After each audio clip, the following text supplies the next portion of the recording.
Hey folks, Eric Levine from Two Cops, One Donut. Want something better than Ring, Arlo, Brink, or any of the other quick launch home security systems? I've been having trouble with my Ring products. They don't read license plates on moving vehicles, the link doesn't connect fast enough to my phone, and I'm tired of getting notifications only to see like a glimpse of something that set it off. I was reached by a veteran-owned business called Agent Security. The owner, the staff, all veterans or former cops, they're kind of like the Chick-fil-A of customer service when it comes to security. They have a system that does everything companies like Ring do and more. They have pivoting cameras that track day or night. They can also read license plates and catch high-definition details that will lead police more effectively to catching the offender. Their mission is providing the best home security systems to their customers. All you have to do is start the conversation to protect our most valuable assets, our families. They listen to your needs and come up with perfect customized security solutions to protect what matters to you most. You can contact them by phone at 713-962-3558 or email info@agentsecurity.com or visit their website, agentsecurity.com. That's AGENTSECURITY.com.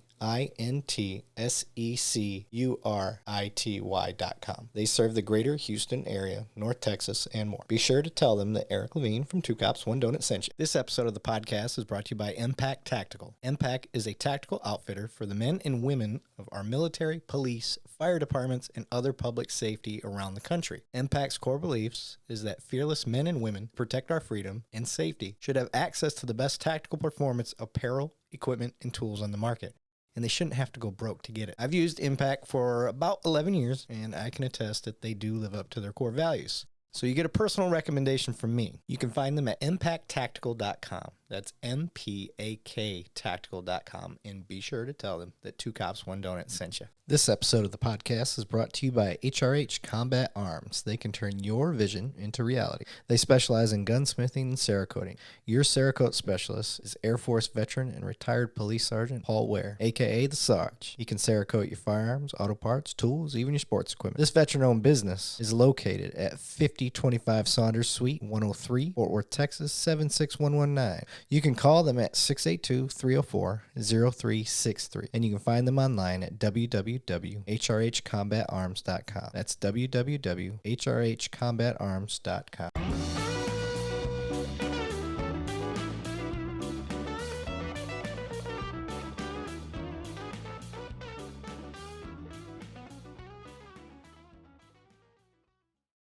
All right, welcome back. I am your host, Eric Levine, Two Cops, One Donut. Special guest today, Tim Labatzky. Hey, you got it. Got it. All right. Tim is the owner, founder, creator of the Patriot-owned business association, Patriot-owned business Thing. group. I don't know what to call it. There's so many names. There are so many names. Some are really bad. Some people really hate your guts. Yeah, but that's okay though. I know. I think that Chad Prather guy really hates you too. Yeah, he's kind of a bitch. Yeah. Yeah. Oh, you can fucking swear on this show. We drink, we swear. Speaking of drinking, let's kick this off right at 11 a.m. It is Texas. It is Texas, and this is a Patriot-owned bourbon. It is. Merica. Yes.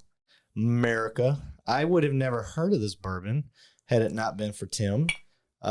He got me involved in the Patriot-owned business stuff. I got your Thank you. Yes, your bitch blanket for your bourbon there. It is. I mean, if I was a police officer or a Marine, then I could probably do it without.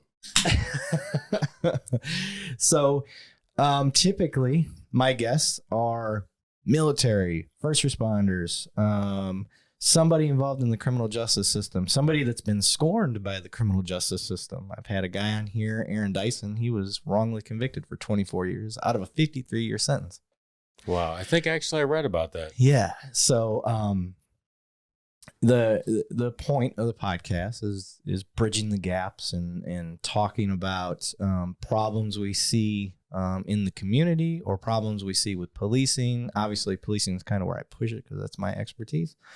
How we can improve those things. We do all of this while trying to avoid politics and religion and all, try to subvert some of that stuff. And we were both talking. We were both still employed through different means than the podcast and in the Patriot-owned business. For me, I really have to watch my P's and Q's because I can be fired from my job if I say anything that makes my department look bad. So it's always a balance. I don't have to worry about that too much. Yeah, you don't. Yeah, you're in construction. And what kind of construction do you specialize in? We do the company I work for, which thank goodness that they are in the same beliefs that we are. Yeah. So we do reconstruction to where we go in and rebuild homes that have been flooded or fire damage, which kind of going back to the military thing, our biggest supporter is USA Insurance. Oh, Yep. man. Okay. I always go back and forth. I'm an insurance whore. I like whoever's giving me the best deal at the time. Well, that is definitely a different horror than I've ever heard of. Yeah, I go around, I just let the insurance companies use me and abuse me for the cheapest price. So, well, USA might not be the cheapest, and this is definitely no plug for USAA, but they definitely take care of their clients. Well, you can plug away. I am a big fan of USAA. Matter of fact, I had them when I was still active duty because I thought you had to. Well, that's what they teach you, right? Yeah. That and Navy Federal. Yeah, and they make it seem like you have to be military to get USAA, but that's not true. And that's going back to what you said, and we kind of talked about it earlier, is I come from a huge military family. Yeah. My grandfather, my grandmother, my mother, my father, and my two sons were all in the military. I tried, but I was, 18 years old and thought I was the thing. Yeah. Tried to get in the Marine Corps, couldn't do it, and then just backed out from the rest of it. Oh, which really? I regret that to this day. I wish I would have followed through with that a little bit more. It's funny you say that. A lot of cops that I talk to, that is their regret. All of them. Like everyone I talk to that didn't do the military, they're like, "Oh, I wish I would." Even my own dad, he's like, "That's my biggest regret. I wish I would have done it." And I'm like, being somebody that's done it, I'm like, you don't understand. Like what you're doing, you're serving just as much, if not more, here being a first responder. And it's not that you couldn't have served in the military. It's just you chose a different way to do it. So I try to get people. It's like me. I was Air Force. I look at my own career. That's why you had Coke here. Yeah. Right.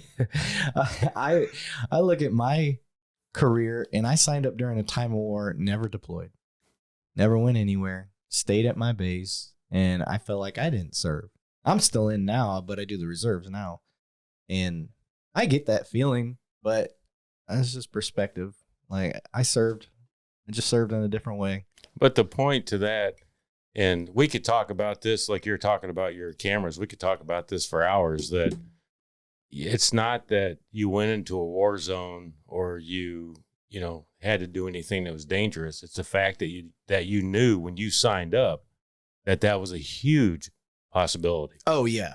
Yeah. It was never, hey, put me over here, in this country club because I'm scared. You already knew that as soon as you raised your hand, wrong hand, this hand, well, the mic was in the way. Right. Okay. That it could happen. Yeah. Nobody goes in going, send me to a war zone. No, there's some nut jobs that do that. Mostly Marines. Mostly Marines. That's right. I could see that. Yeah. They're the crayon eaters, right? Yes. Okay. And they're usually just one color crayon. Green and bullets. That's right. it. So shout out to my Marine guys. There you go. And a real quick story, and then we can go on to what you want to talk about is I had twins, and they both went into the Army. Oh, fuck. How old were you? I was old. I'm not going to older? give away my age. Okay. But they're 23 now, so if you put it into perspective, then you know where I'm at. I was just trying to figure out if you were young enough that you were like, what the fuck happened? Or were you old enough you're like, okay, this is cool, we can handle it? It was both. It was both. It was both. Okay. It was cool. Oh, wait, two? Fuck. Exactly. Yeah. Exactly. I guess we're done. Yes, that word. That's it. Game over. So he was stationed at in San Angelo. Okay. For his AIT, And he knew that when they would come back for the base or anybody would come in, and this is nothing against you, but when the Air Force people were guarding the gate, not that they felt insecure, but they knew when the Marines were up there that nobody was getting through. Oh, geez. Nothing against the Air Force. Don't give me that. We're the best gatekeepers out there. You know why? Because you cannot predict us. We could be sleeping back to back. We could all be away from our post, hanging out at somebody else's post. We're just so unpredictable that was literally, we had captured an enemy. This is an old story in the Air Force, security forces. So that's the ones that watch the gate for the Air Force, the security forces. That's what I do. And so I kind of rubbed that in a little bit. No, but it's funny that you say that because we had captured an enemy. I can't remember if it was Vietnam era or later, but we captured an enemy and they were interviewing them and stuff. And like, why, you guys look like you were trying to mobilize an attack. Why didn't you attack? And they said, because your sentries are too unpredictable. We couldn't get a bead on their habits. And so they went around and they started interviewing all the security forces guys, and the truth started coming out. Yeah, they couldn't get their habits down because they were never doing their fucking job the right way. They were hanging out all over at one place. And so now anytime like a troop gets in trouble for whatever, and they're like, they'll refer back to that story. They're like, we're just trying to be unpredictable. Hey, it works, right? Hey, whatever. But one thing to your credit, though, that he did say was they would always sneak into the Air Force chow because they had the best food, baby. Yep. Yeah. And that's coming from an Army guy, so he wasn't a Marine Corps. So both the Army and the Marines have. Even the Navy has shit food. Actually, I heard the Navy's is the worst because it's got to be stored on a ship. So I'm sure food the first couple weeks out to sea is probably good, but all that other stored food crap probably sucks. I'm getting some. But obviously, the utmost respect for every branch of the military. I mean, my hat is off to each and every one of you, and I do thank you for your service. Oh, thanks. I mean, you're worth it, sir. Well, thank you for that. That's the first time I've heard that. It's hard to come up with because when people thank you for your service, one, it's kind of awkward, and two, because most people don't sign up to be thanked for their service. They sign up because they felt the duty to do so. Although with the invention of TikTok and Instagram, I think a lot of people signed up to be thanked for their service. Exactly. It's definitely a different military now than it was. Yes. And don't get me wrong. If it's a morale booster for them, I'm all about it. But it's just weird to see these TikToks of them being very undisciplined. Not in a time that they need to be disciplined. They don't need to have military bearing, while they're sitting at their desk, but doing these dances and stuff like that's kind of the military I grew up in that never fucking flew. No. I mean, I'm from the era that we had to, you see this uniform behind me. Anybody listening, I have a uniform on the back of my computer chair that I sit in. One, because this computer chair is disgusting. It's so old. It's like it's got the fake leather and it's like flaking. You know what I mean? The awesome Corinthian leather. Yes. So I keep my old BDU top on there to, one, do that, and two, to kind of show off that I was old school military where we had to shine our boots still. Yep.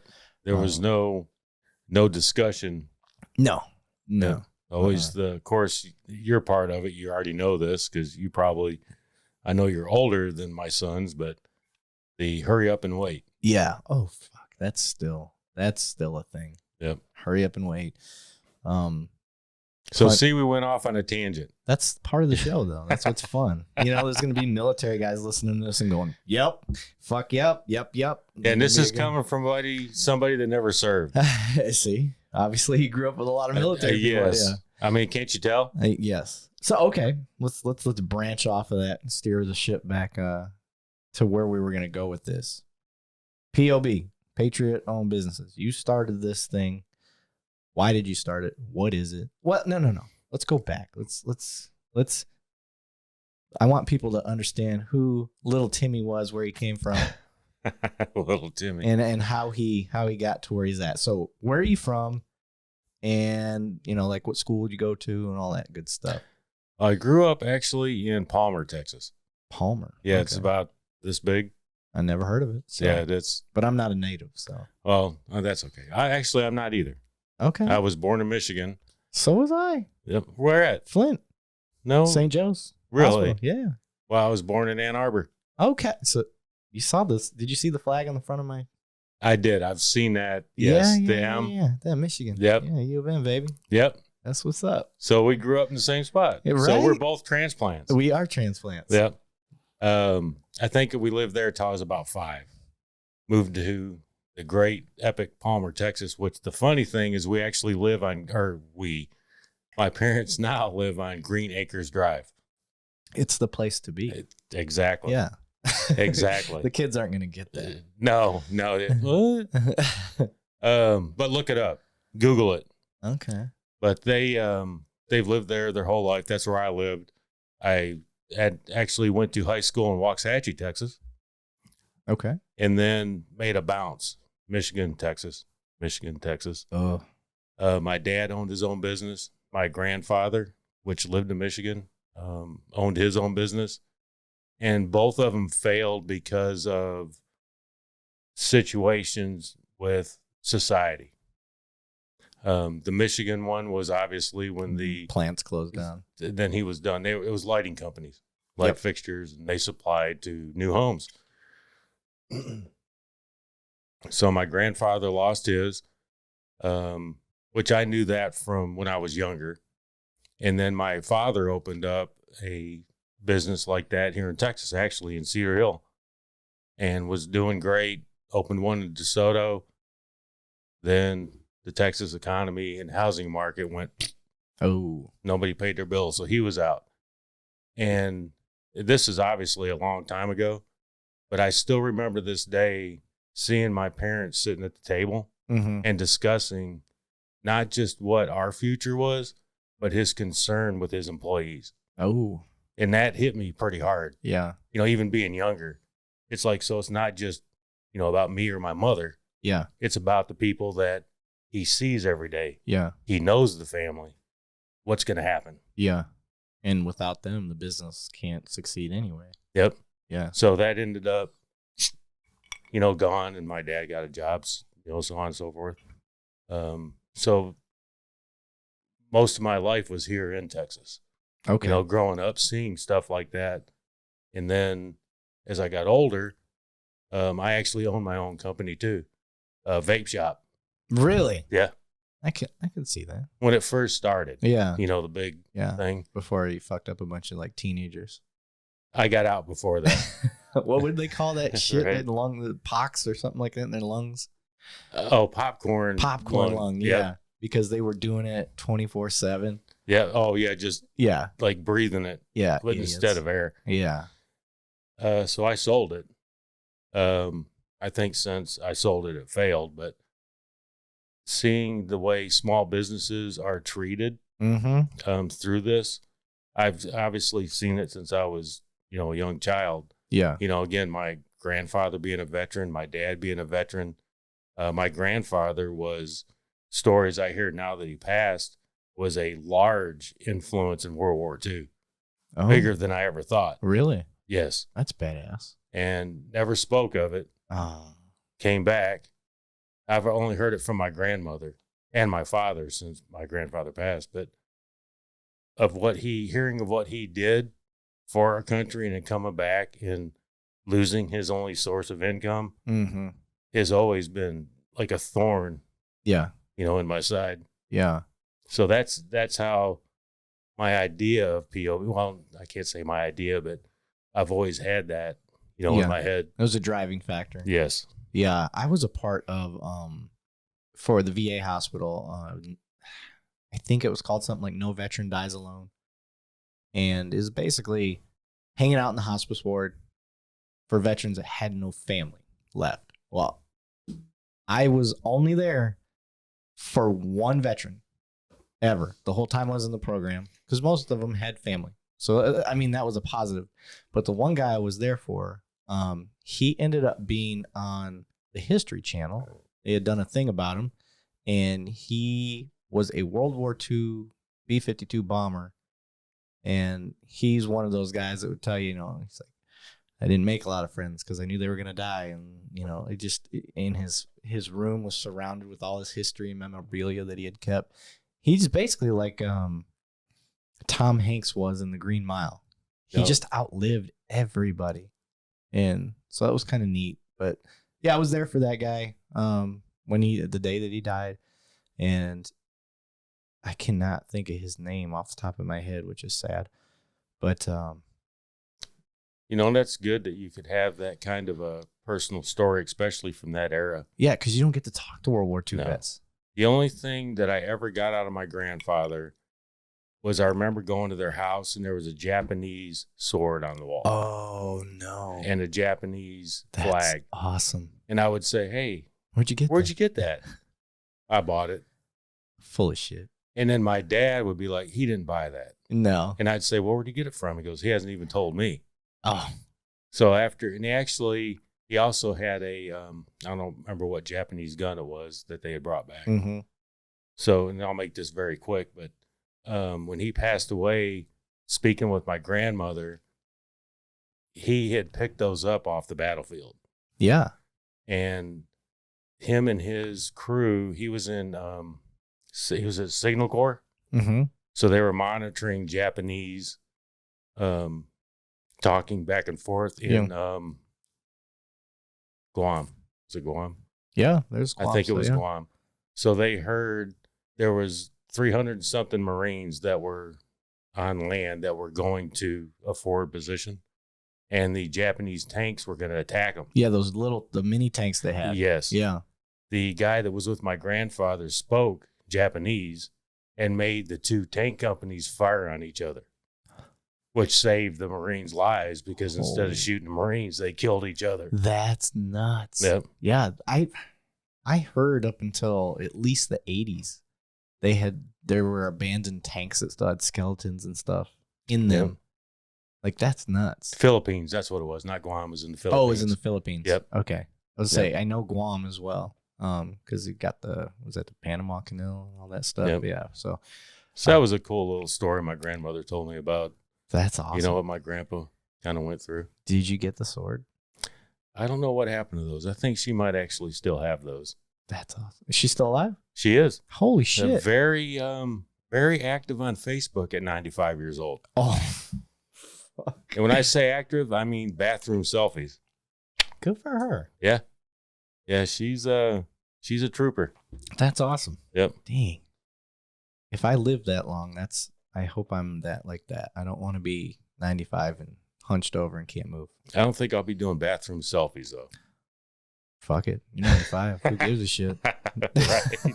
Right. I may do whatever the hell I want at 95. Right. I'm probably going to start stealing by the time I'm 80. If I make it might 80, as well. I'm just going to go into stores and be like, I want this. I'm going to take it. Yeah, I got dementia or something. Yeah, I don't know what I'm doing. Yeah, just for kicks. I mean, how else are you going to get a thrill at 85, 80, 90, you know? Hey, do your bathroom selfies. Yeah. At 95. Yeah, if the bathroom selfies work, but if they don't, I got to start going criminal.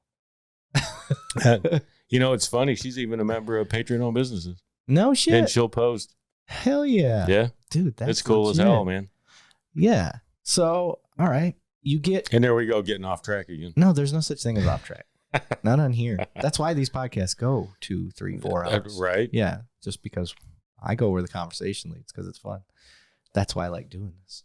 But you get the idea. You get this going. How did you develop and what was the premise of Patriot-owned business?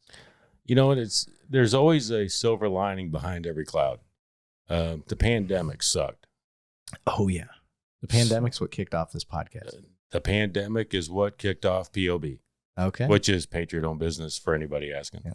It's not Patriot-owned businesses, or is it Patriot-owned It's business? Patriot-owned businesses. Yes. That's where I get confused online because I'm like, is it business or businesses? It's multiple. Yes. Plural. It's plural. POBs. Yes. So there was a restaurant right by where we live that we frequented at least 2 times a week. Okay. Always. We knew them. No big deal. So 2020 hits. No lockdowns. Just You could tell what was coming. You know, everybody's wearing masks or whatever they want to do. We walk in. Our table is probably from me to that camera. Mm-hmm. And the guy says, and we've seen him multiple times, you can't come in without a mask. So I'm not wearing a mask. I'm going right there. You have to have a mask on. I'm not wearing a mask, but I'm going right there.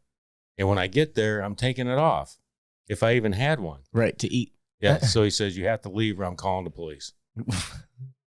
So I said, you know what? I'm out. Okay. So I get in the truck and Shannon's with me and I'm getting very mad.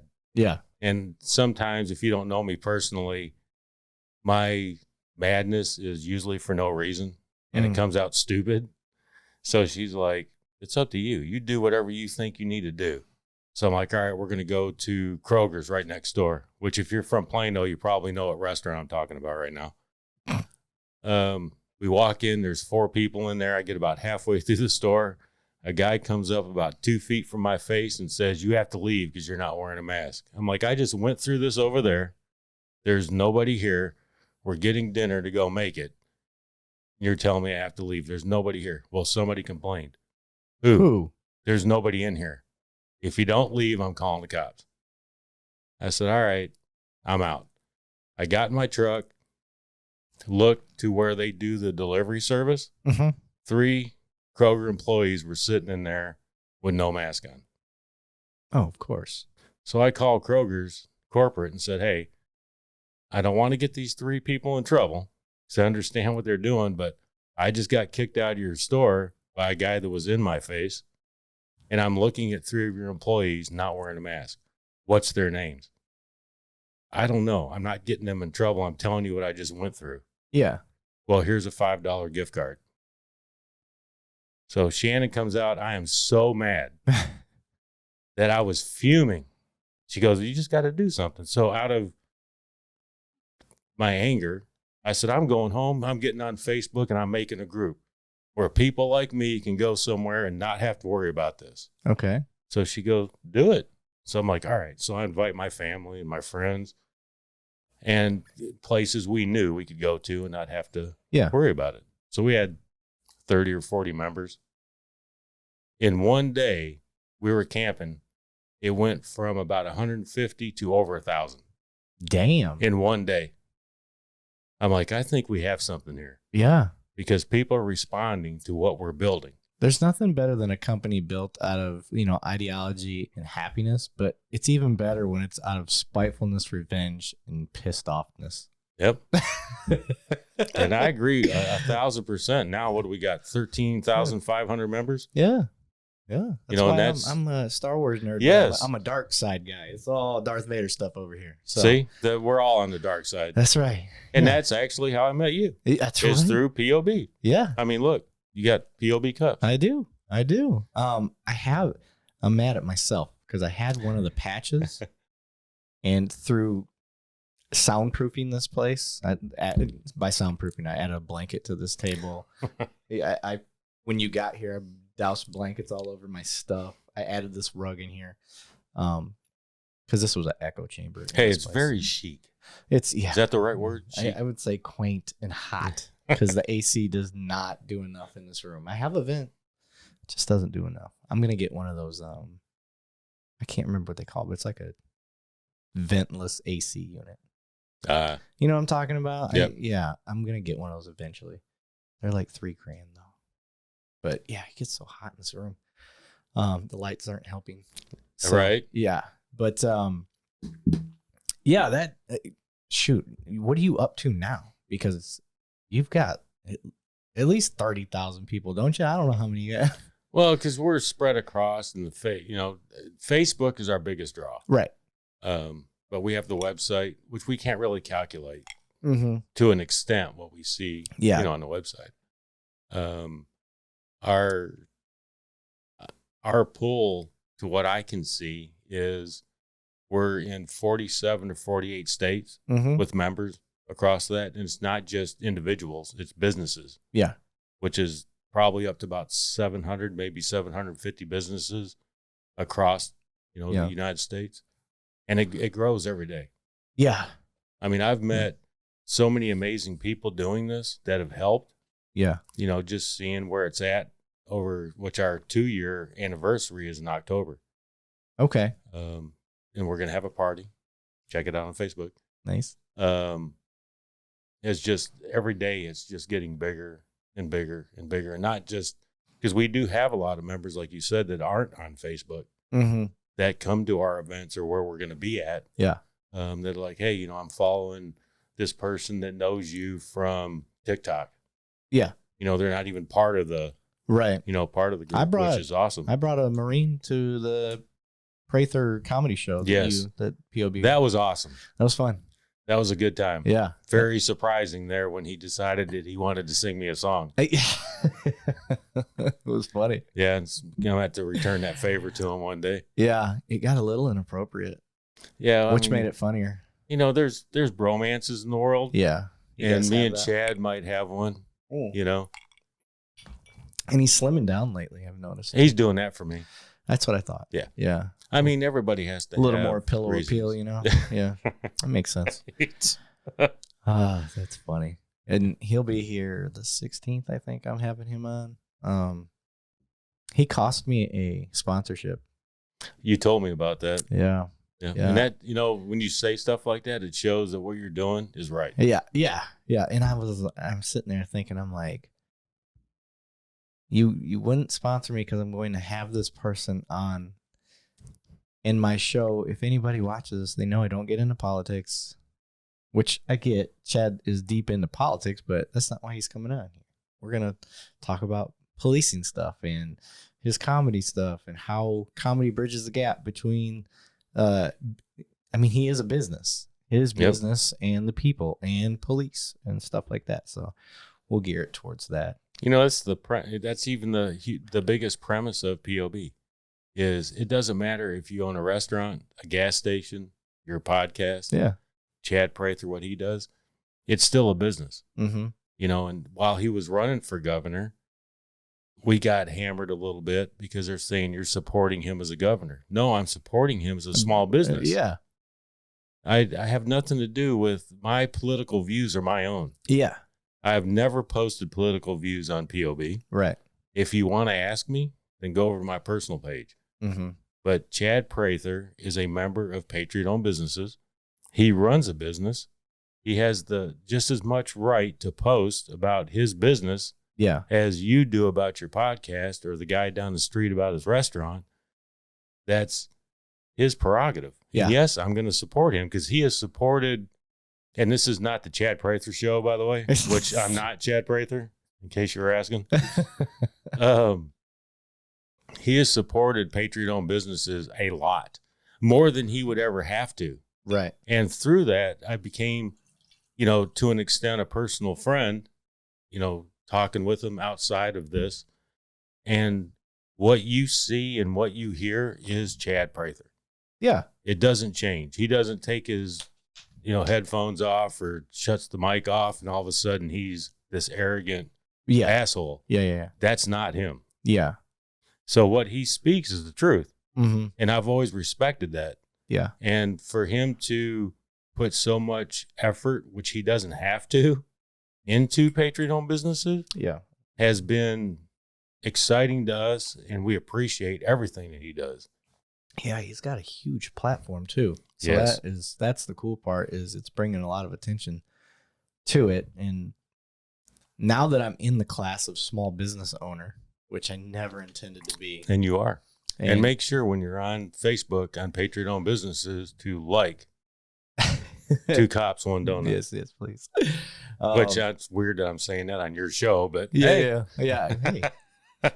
I'm gonna make that the clip. Like, as I've been trying to do like a hype clip, basically like a real cool part of a show. It's only a minute long, and I'll clip that, and that's the YouTube clip I'll show. So I'll just make it that part. There you go. Yeah.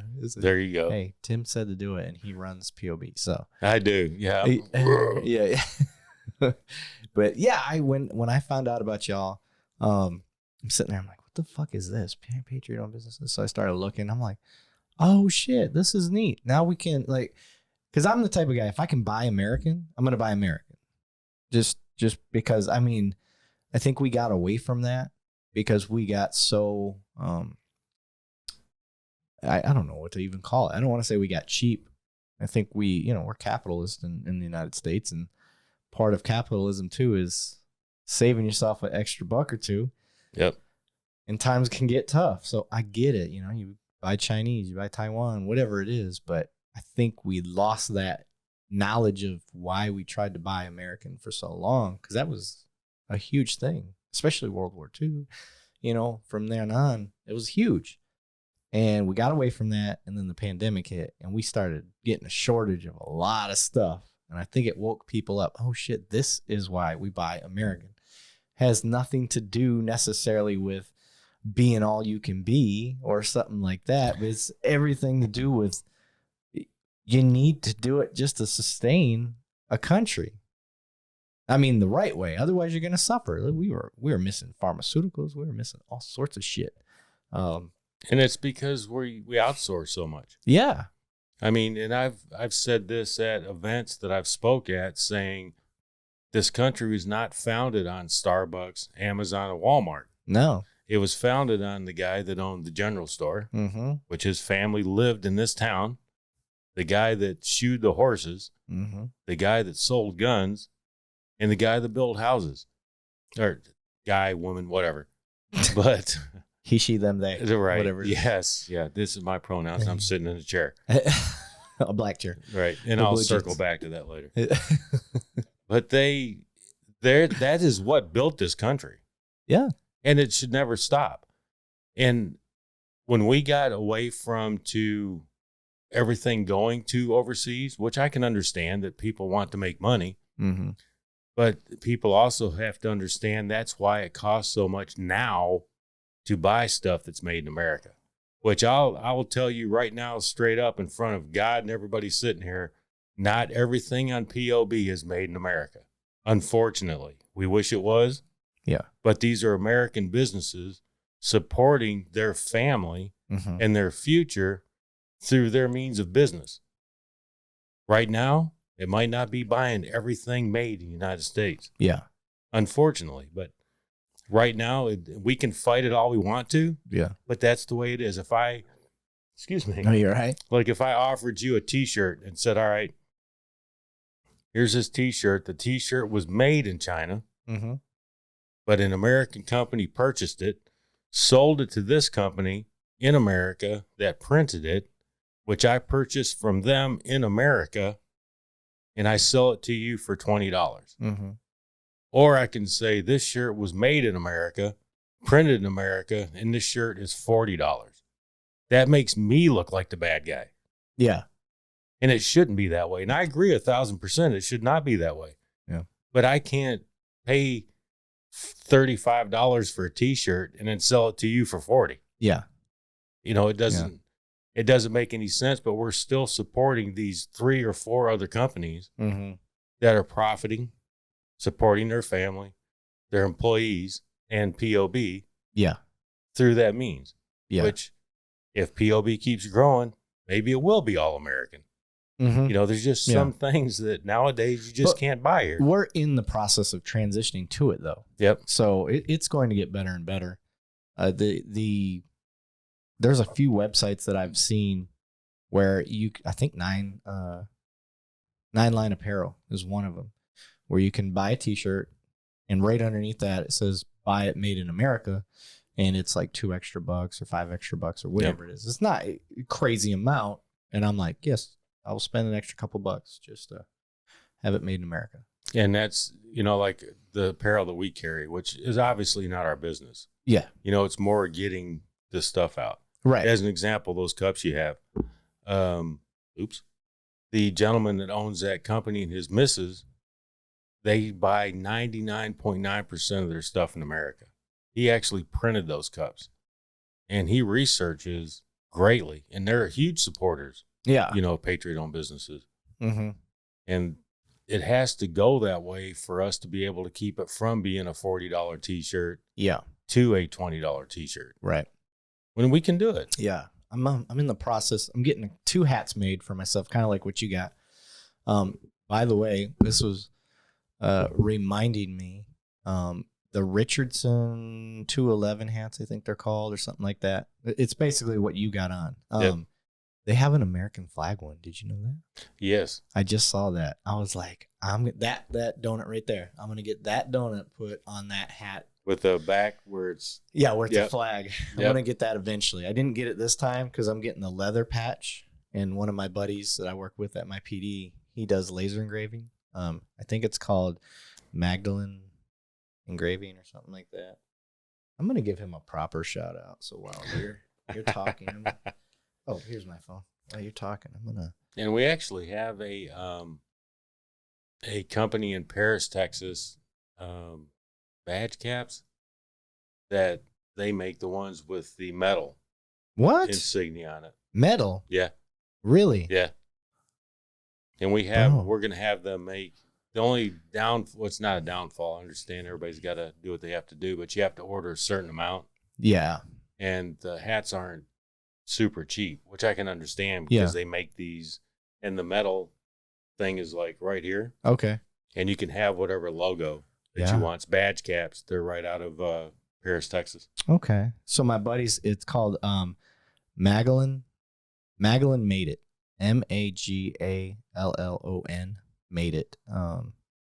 And he just does this laser engraving thing. He's gonna do a set of cuffs for me. And it's gonna be like 2 cops, because I've always got that set of cuffs sitting there. So he's gonna just engrave them so it's 2 cops, 1 donut, and has the donut stuff around it. Is he in POB? I don't know. Because I've seen somebody in there that does engraving like that, and they've showed handcuffs and that they made, not to this extent. That's the hat he made for himself for his company. Awesome. Yeah, so it's gonna be basically the same thing. Show it. Yeah, make sure you get him in POB, because anything that we like, anything that we buy, like the trailer, T-shirts, the wrap, the hats, the whatever, anything that Patriot-owned businesses and personally that we buy, 99% of it comes out of POB. Now, 100% of the stuff for POB, hats, trailer shirts, all that stuff, is purchased by members of Patriot-owned businesses. Nice. Personally, we're about 95% of the stuff that we buy is through Patriot-owned businesses. I think everybody now is falling in love with Shannon because they just send her something and she'll buy it. So, I mean, and that's a plug. If you want to make something off of POB, make sure you tag Shannon Knight and she'll buy it. No shit. Just saying. Yeah. That's funny. And she's going to get mad at me for that. She's going to, where's all these messages coming from? I went the route. I was like, well, maybe I should have some sort of merchandise. So I got stickers. That's how I started. Let me sell some stickers. And it did okay, like when I very first posted it, but it didn't sustain at all. I was like, ugh, I don't want to be a merchandise person, but I needed some way to support the show. So then I really pushed more for sponsorship stuff, trying to figure it out. And I'm not going to say I'm good at it because I've struck out probably 2,000 times. But it's the ones you didn't strike out on. The ones that are important. Those are the important ones. They're helping. Shout out to Agent Security. They're our newest one. Going to get them in POB because the owner of that company is a Marine. Crayon eater. Oh, yeah, big time. Don't let them see that. Yeah, big time. And what's funny in our meeting and stuff, like all the people he hires for the company are either veterans or former police officers, even some of the 3-letter agencies. He gets those guys on there. Firefighters, unfortunately, they're in there too. So, but yeah, he sticks with the first responders and veterans and stuff like that. So I was like, you're like the Chick-fil-A of security companies. Right. And that whole relationship started because one of his workers is a cop, and he posted his own videos from his security camera stuff. And I've got you pulled up while I was changing a battery out on my Ring camera, and I hate it. I hate my Ring system. It just doesn't do what I wanted it to do. I want it to see license plates, follow anybody that's walking, all that stuff. And I was like, I see this guy's camera system. I'm like, what the fuck is this? And I get to talking to him, and I was like, how much did that shit cost? Because you got a sweet system. He's like, it didn't cost me anything. I was like, what? He's like, yeah. He goes, if you're in an area that he doesn't sell to yet and you're a cop, he'll set you up a system. The only caveat is you need to share it on social media a couple times a month. And he's like, it works. It's its own advertisement because the product's that good. I was like, he's like, and that's how you found me. Does it count if I'm not a cop, but I know a cop? Maybe. And I live in Plano? Maybe. I mean, obviously I can advertise. Yeah, you can advertise. Yep. Because I'm in the same downfall you are. We got Ring. I'm so tired of taking that battery out. No shit, right? And actually we bought one of those, and this is no downfall on Ring, but the one that actually mounts, with the 2 lights and has the camera and you hardwire it. Yeah, that one. That's what I got in the garage. Yeah, it's pink now. You spray painted it? No. The whole, whatever happened with the camera, everything in our backyard is pink. Maybe like that lightning. Something happened to that camera that the whole camera, we actually seen somebody walking past. It's like, hey, look, they got a pink dog. I bet it was lightning interference or something like probably. That. But to Ring's credit, they're very good customer service. I learned, unfortunately, that camera that you saw, like I have a solar panel for it. To me, it shouldn't go out. Like there should be enough power for that thing to keep running. And it makes it last longer, but it doesn't. I have to keep changing it out. Yeah. And they're like, yeah, the solar panel just you'd need like 2 of them. Ring's kind of a funny little. Their idea is awesome. Like we have, again, this is no plug for Ring because they're not members of POB. Yeah. Fuck them. Right? Yeah, they're out. But we have the security system and the cameras and stuff. I went on some weird binge on where I all of a sudden figured our little house in Plano with 2 bedrooms needed a ton of security. Okay. Yeah. We've never had an issue with it except for sometimes it'll catch something that's not there. Like you see videos on YouTube and that where like, oh, this is a ghost. Yeah. No, that was a bug. Yeah. That crawls across the camera. It never leaves. It like knows it's on camera. Yes. Yeah. Yeah. I had one night, I don't believe in ghosts, by the way, but I'm sitting there watching and my camera's going off and I'm looking, I'm like, what in the fuck? And I just see this white transparent thing go across the screen. Like, what the fuck was that? And I'm like, did I catch a fucking ghost on camera? And I show my wife and I'm like, look at this. And I probably had watched it 30 times before I showed it to her because I'm trying to make sure before I sound stupid. Right. Hey, look, there's a ghost. Yeah. I'm like, what the fuck does that look like to you? And she goes, the sprinklers. And I'm like, oh, fuck, that's water. Like, yeah, I just the way it was coming just the up. way it moved. And I was like, and it only caught it through that one wave. And I'm just like, had it kept recording, it would have caught it going like, Yeah, that's the bad thing about that is it'll stop. Yes. It catches it like in the midpoint. Yeah. And then you look at it and you're like, oh my God. Yeah. Wait till you see a spider web go across the front. Yep. And the wind catches it. Yep. And it just keeps setting that fucker off. Yeah. It drives me insane. I've got the one that you saw me doing, I got a camera hidden on my mailbox. And it catches the cars that come up and down the road. At least that was its intention. It doesn't do that. It catches the car as it's like almost past it. Right. Which makes zero sense because it's facing straight down the street. It should have caught that thing as soon as it turned down the road. Yep. You don't. And you get like ours, we have a camera in the front with the doorbell. Yeah, I got that too. The doorbell will go off and then the camera will say there's somebody at the front door. Motherfuckers. And the camera is facing all the way down the sidewalk. Yeah. Should have caught him when I know that. Yeah. I'm looking at him. Yeah. Thank you for your help. Yeah. I won't go to the door until I check it. Oh, yeah, we never answer the door. Yeah. I won't go to the door until I check it. And I'll use that little, like we have our house is, small. Yeah. So our doorbell is here and then we have a camera up here. And there's been a few times, actually, we were on vacation that it went off and there was people at the door. And I would just start talking in a real sinister voice over the thing. And they were gone. Nice. I mean, just stupid. Yeah. I was probably already like, drinking a little bit. Yeah. Her. Yeah. Get the fuck off my porch. Right. Yeah. She's like, oh, don't do that. I said, well, next time I'll do the DJ from the strip club. Hey, now at the door. Tim's wife. Right? Yeah. Now on center stage, Yep. Chameleon. Then you get on your Spotify real quick, start playing, pour some sugar on me. Right. It's funny though that, and I should actually do this on TikTok or something. The people that come to the door, if you talk through that, they don't understand what's going on. Right. So you're like, hey, and they're going. So I'm going to just start going, hey, it's the Lord. Yeah. You're not supposed to be here. Yeah. Matter of fact, I need you to bow right now. And they would do it. Oh, okay. He's telling me to do it. Yeah, I haven't had any.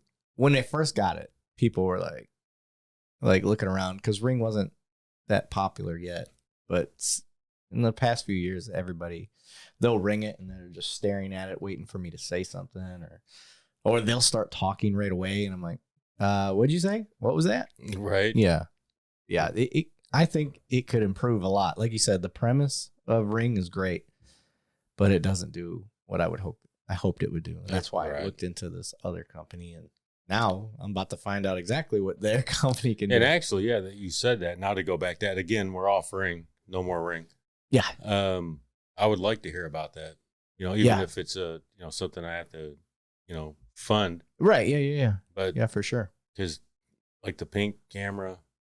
Yeah. My dad's going to switch. My dad was like, I was just about to cut all these cameras out because he's got a proprietary system set up. He doesn't have Ring, but he doesn't like it. It's not user friendly. It doesn't have an app that's easily accessible. It's an old school way before Ring and stuff came out. Right. You get like the phone call. What's your security word? Yeah. So he's like, I was getting ready to cut it. You think they'd be able to switch the cameras out with what I already have up? I was like, oh, let me call and ask them. So called them. They're like, oh, absolutely.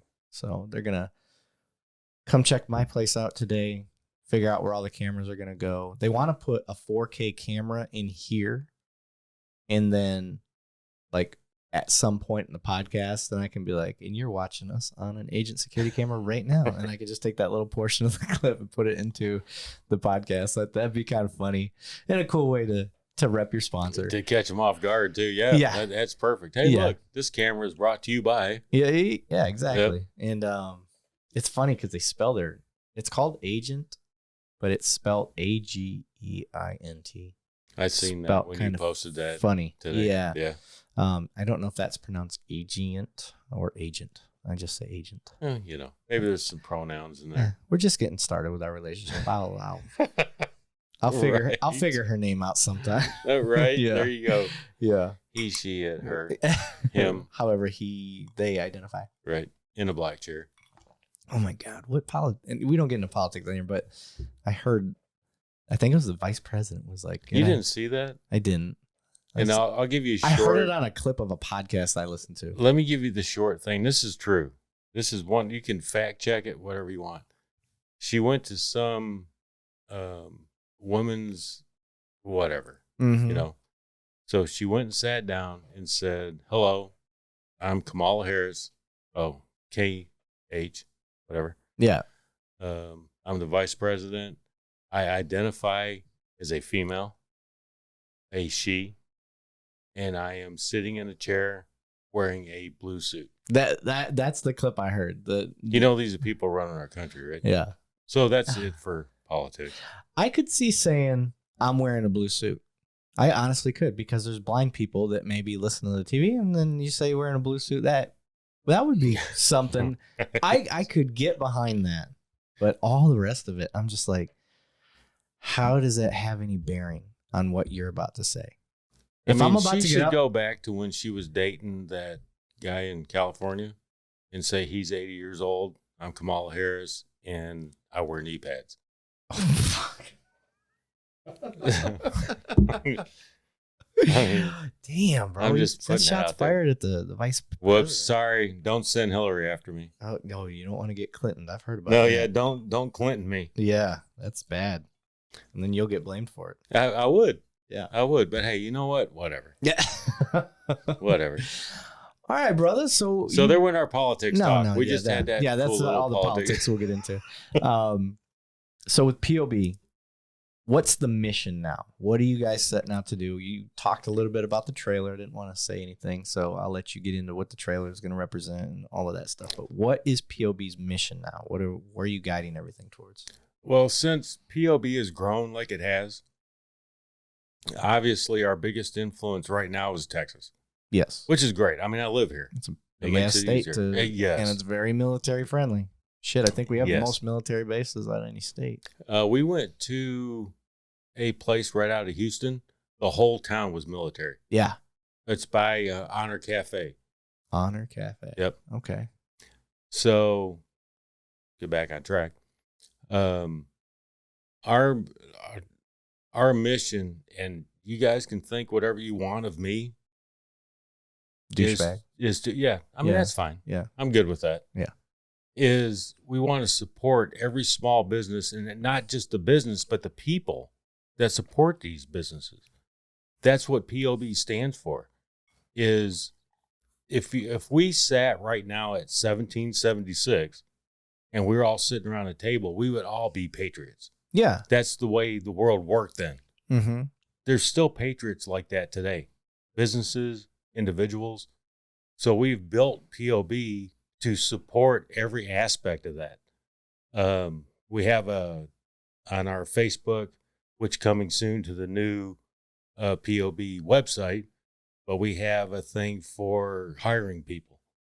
We have a thing, it's POB gives back, where we've done things for veterans and other groups to give them funds with our name behind it, just to give them funds to help them further. Like, not far from you is the Operation Texas Strong. Okay. Which they do. I've heard of that. They do RVs for veterans. Nice. So people donate an RV. What about for podcasts? Right. This is better than an RV. No, it's not. This is so small and hot. Right. At least I'd have AC in an RV. So they'll get homeless veterans. Yeah. And give them this RV. Oh, homeless veterans. Okay. Yep. I don't want to take away from a homeless guy. All right. I knew you'd say that. Yeah, that's kind of a dick move. I got it. So kind of doing okay. So they do a lot for homeless veterans. Yeah. Boots for Troops out of Houston sends care packages and that to guys that we have, guys and women that are, and it's only guys and women that are deployed. Yeah. And they've done a lot. We've been to their events and raised money for them. So it's not just to support, hey, this business. Yeah. It's your business, things that all POB members, not just me, that believe in, which is like those two groups. Mm-hmm. We got the trailer as a good example to spread the word about POB. Yeah. That we're not just in Texas. Yeah. We are all across the United States. So we're going to take that and travel across the United States, taking this trailer to businesses, events. Yeah. So they see that we're real. This is not just a Facebook group where you post memes. We're real people. And we're doing this out of the goodness of our heart to support these businesses and individuals. Like I told you earlier, my grandfather, my dad, I've seen what they went through. I don't want to see that anymore. Yeah. And it hurts me. It really does. Yeah. To see that somebody that's trying to live the American dream and gets just hammered. Yeah. And I'm not going to let that happen. Yeah. And it's cool it's no different than a church community. It's kind of how I see it. You know what I mean? Small businesses, they understand the struggle. They all have a way to relate. And I think the patriotic part really comes in because they're all American businesses. Yes. And they're going to believe what we believe in it. And which I never thought in my lifetime I would ever have to say those words. Yeah. That you have to believe what I believe in. We're all Americans. Yeah. We should all get along at some point, like you and I. Yeah. I will never agree with you 100%. No. Like you won't me. But I'm not going to just, I'm not going to let one difference divide us. To where we're like, oh, fuck you. I'm out of here. Yeah. You're an asshole. I'm never talking to you again. That's where our biggest problem lies, is that these businesses, even some of them, are hard to get them to support what they believe in. Yeah. So like, oh, well, I don't want to get political. This has nothing to do with politics. Yeah. It's simple. Do you believe in the Constitution of the United States? I do. Do you want to take care of your family? I do. You're in. Yeah. What was that political? There was nothing political about that whole statement. And we've even have some that they support us, but they don't. Yeah. It's like, oh, I'll put your sticker over here, by the fire extinguisher back by the bathroom, and I won't post, but I'm good for what you do. Well, no, you're not. Yeah. You're part of the problem because you won't stand up. Yeah. Yep. I'm, I try to, I've taken the stance kind of like Joe Rogan. I'm going to plug everybody that I believe in and that I like, and I'm going to help everybody the best I can. Get your platform out there, say what you got to say, do what you got to do. You may come on and say shit I don't agree with, but I'm not going to censor that. But you'll still talk to them about that. Yeah. And I will censor myself in case I say something stupid that may get me in trouble at work. I'm not going to do that, but I am not going to control what other people say. That's for sure. Unless they want me to. And that's why I got the pen and paper over here. And I'm like, I wasn't supposed to say that. I bought that from my wife. This actually happened. Somebody had bought something for their wife and they told me about it on there. And they're like, when's this going to air? And I'm like, next week. I'm like, take that part out. It won't show up for 2 weeks. I was like, okay. Take that part out. Can, whatever I say, you can air it. Okay. You're probably going to make notes for yourself about, no, I can't air this. No, I don't do that. I haven't had to do that yet. Just one person I censored the shit out of, Matt McMeans, guy I work with. I told him, I said, don't mention the department by name. And the first thing you did. That motherfucker went on like he may have said 10 words. I bet 8 of them was the department name. And he just didn't realize he was doing it. And to make a point of it, normally I'll just mute it. Like you can see his lips moving. And unless you're really good at reading lips, you could tell what he's saying, but I just mute it. But for him, and I knew he'd watch his own episode, I bleeped it. So it's like, it looked like he went on a cursing rampage. Beep, beep, beep, beep, beep. It was so fucking funny. And he's like, was I cursing that much? Because we drank a lot that day. We killed almost a whole bottle of that TX bottled in bond. Hey, it happens. It's like 129 proof. And he had to have his wife come get him. So... He only lives around the corner. So that's even worse. Yeah, exactly. So he's like, was I swearing that much? I was like, no, that's you mentioning the department, dumbass. And he's like, oh man. He's like, I was wondering what you were writing down because I'm writing down the timestamps every time. So fucking funny.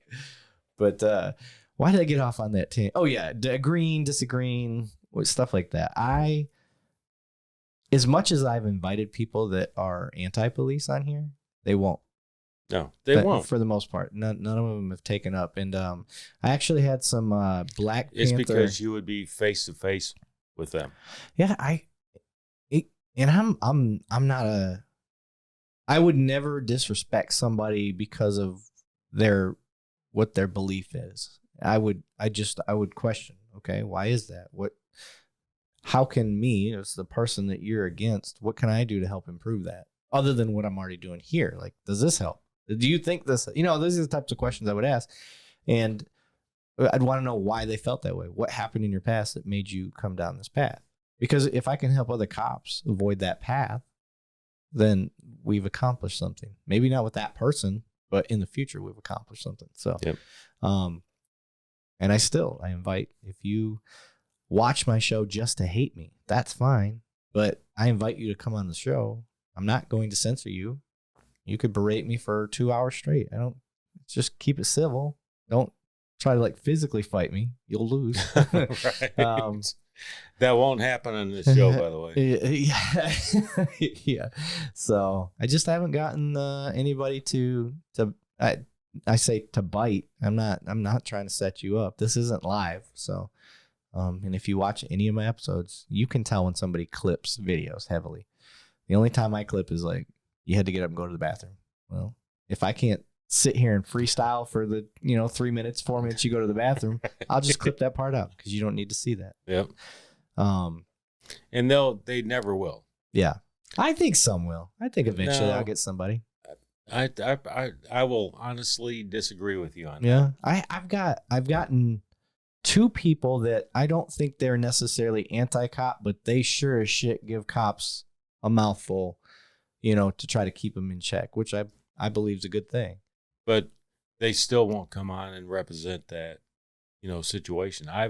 Like with POB, I've always, anytime we do an event, I'll tell, even when we advertise it, if you don't believe in what we're talking about, you can still come out. Yeah. I will let you talk. Yeah. If we have a bunch of speakers, we will sit there and listen to what you have to say. But your ass is going to sit in that chair when you're done and listen to what we have to say. Yeah. They've never shown up. It's got to be fair. Yeah. I've had one far left person show up at an event, and I offered them the mic because they were just berating what I was saying. I said, hey, we're going to finish this right now. Here's the mic. You talk, and I'll get back up here. They left. Really? Yeah. That's unfortunate. I think that's fair. But I offered it. Here. Debate is a lost art. I think, I'm an optimistic person by nature, and it frustrates a lot of cops that I work with even. But I think it's, you got these ebbs and flows, it just does this. And I think with speech and all that stuff, like, I think we hit a bottom, and I think we're on the uptick. I think we're starting to come back. I'm seeing a lot of Black ran like social media posts on TikTok and Instagram of just these outrage videos where they're pissed off at other Black social activists. Like, you're causing the problems. Like, you're not even listening to the other side.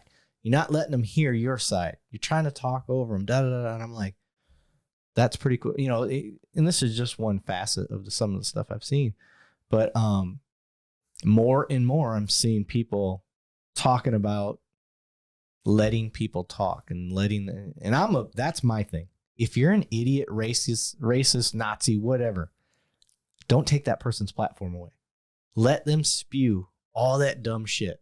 Yep. Because you know what it does for me? It tells me to avoid that guy. He's a dumbass. But if you don't let him speak, and I don't know who he is, and I'm like, oh, they stopped this guy from speaking at Harvard. They stopped him from speaking at whatever, CPAC, whatever it is he's going to speak at. It's big. Now I'm going to want to look into him. Rather than had you just shown me a 2-minute clip of him being a racist asshole, and I would have been like, gone. Done. That guy, he needs to go. Yep. So let people be dumb. Let them say the dumb piece. If they're not hurting anybody physically, let them say stupid shit. Because guess what? The only other people that's going to get recruited by that guy is other dumb assholes that you don't need to be around. Yep. That's how I feel about that. I mean, even just a small part of education, like even with, what our beliefs are, you can see where a lot of them, the first thing they want to do is bash.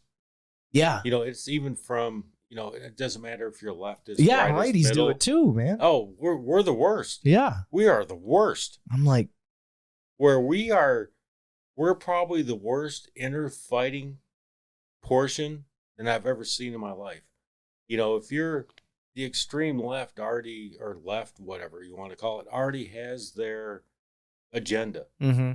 Even if you hate it, you're still following it because their whole agenda is hate. Yeah. On our side, kind of going back to what you said, and I have seen this across the board. If you don't like something I say, or I've done something you don't like, the first thing they want to do is bash you. Like, wait a minute. You've agreed with me 90% of the time. Yeah. But because of this 10%, all of a sudden I'm the bad guy. Not even 10%, just one idea. Yeah. Just one ideology. Why we just kind of stand there and go, yeah. What? Yeah. I don't get it. I had posted a picture. It's this Mickey Mouse shirt that said, I'd rather drink rat poison before serving this country. Yes, I seen that. Yes. And I saw that and I was like, let me see what other people think of this one, because this is interesting to me. So I posted it and just started seeing other people's thoughts. And I had a close friend from back home that I'm still tight with. And he had said, he's like, I don't agree with what he's saying necessarily, what that shirt says, but I don't feel too far off.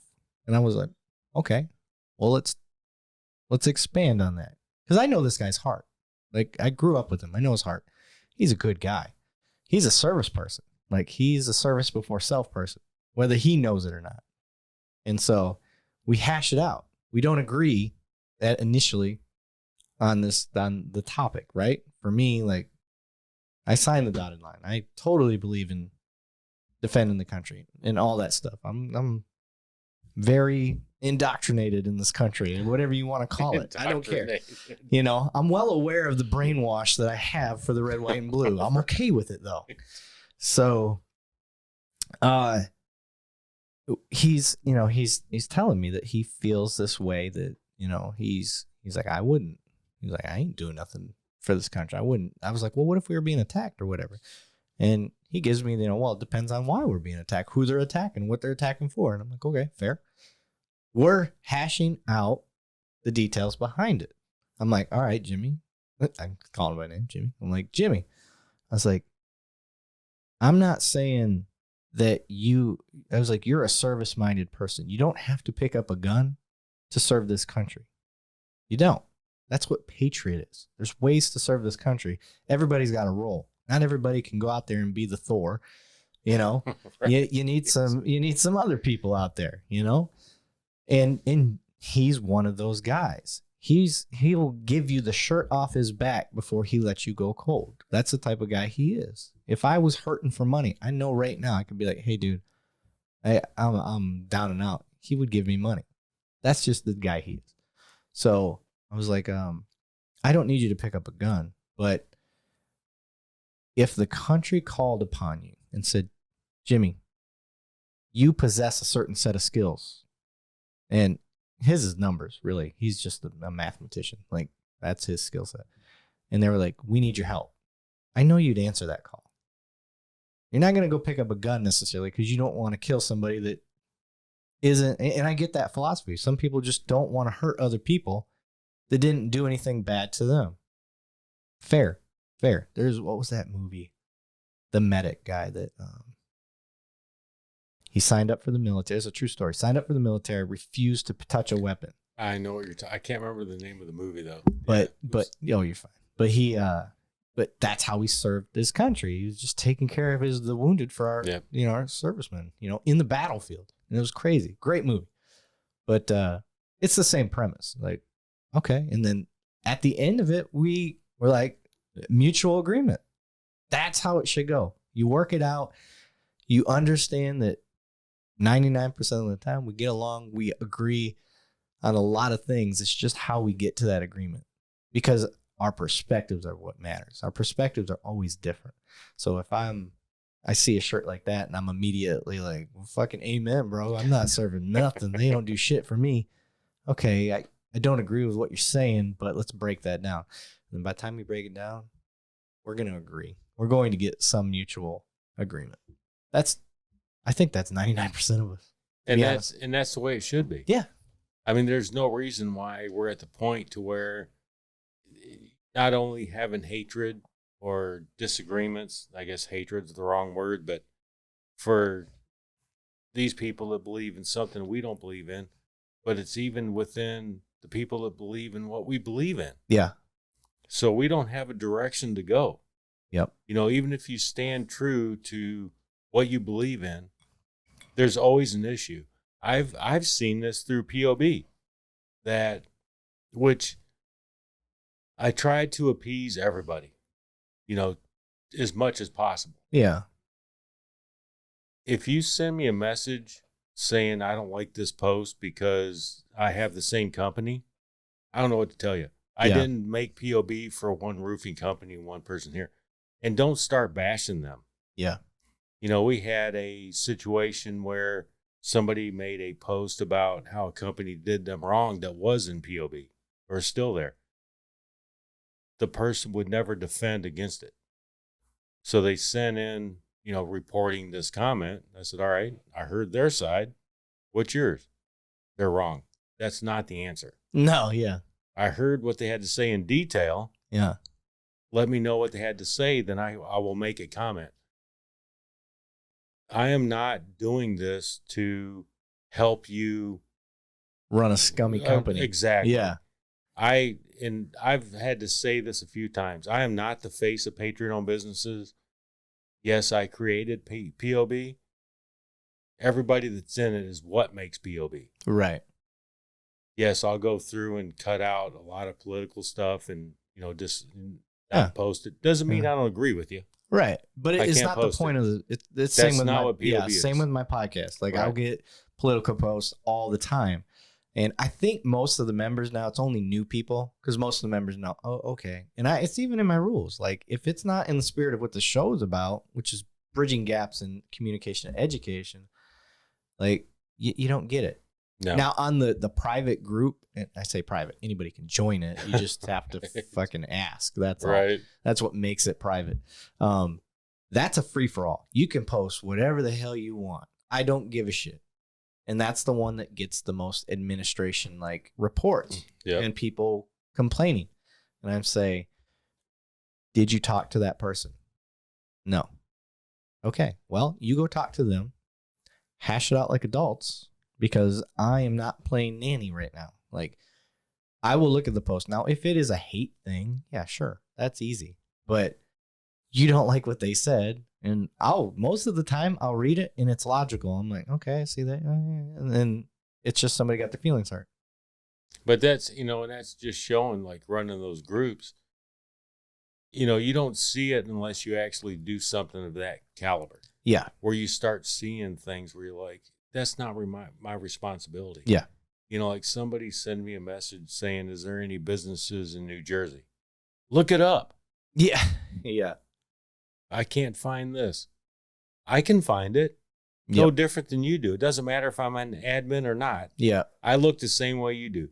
Google. Little search bar on top. Oh, yeah. And you go, oh, I need a restaurant in New Jersey. Restaurant, New Jersey.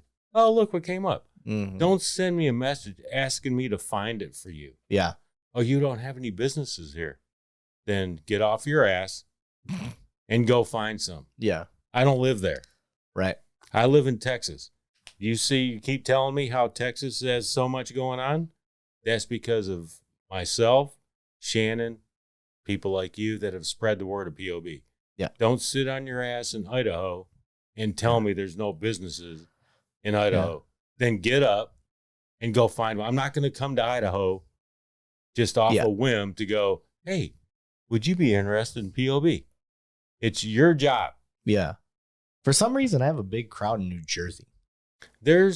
We have some that you look at it and go, how the hell where'd that come from? Yeah. I have some in Barbados too. Why do we have so many that are here? But I went to Barbados and I kind of talked to a couple cops.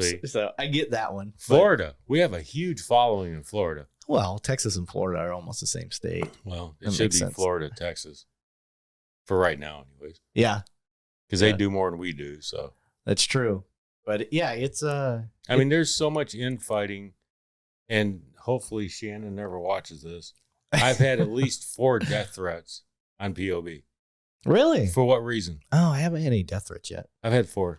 I actually talked to, this has been a while back, but when I was starting to, talk to Chad and other people, the lady says, you haven't made it till somebody threatens to kill you. Oh, I haven't made it. I said, hey, so you're out. Yeah, I'm sorry. Out. I've had I had Black Panthers on, they tried to troll the Two Cops One Donut Facebook page, and immediately my members started jumping them on the thing, and I'm like, leave them alone. Like, there's obviously some issues here. Do you want to come on the show and talk about it? I offered them. Mm-hmm. And I think what they thought I was going to do was delete everything they said. And I didn't. I left it. I put that on there. I said, I'm not taking down what you say. So I'm going to leave it on there. Because you're not hurting me. You're just voicing your opinion. Obviously, you don't like the police.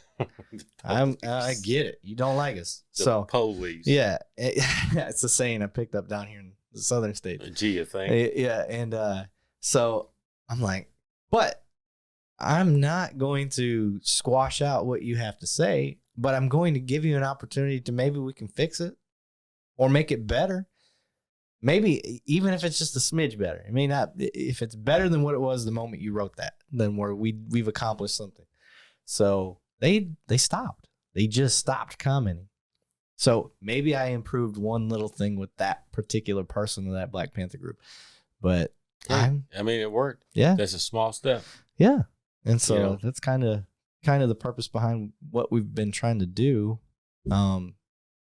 But I looked at that one as a win, even though I couldn't get him on the show. I would have loved to have him on the show. I thought that would be a good episode to have somebody that's affiliated with, whether it's them just self-proclaiming Black Panthers or if they're actually a part of Black Panthers. Black not Marvel. Panther 2.0. Yeah, not Marvel Black Panther, which is amazing. It's one of my. I didn't grow up with. I grew up with a lot of comics. Deadpool was a big one when I was a kid. Oh, that's the bomb. I liked Deadpool because my grandma was the one that would buy me comics. We'd go to the pharmacy and there was a comic book stand. Well, it wasn't a controlled comic book stand. It was just, here's the little spinny thing. It had comics all along.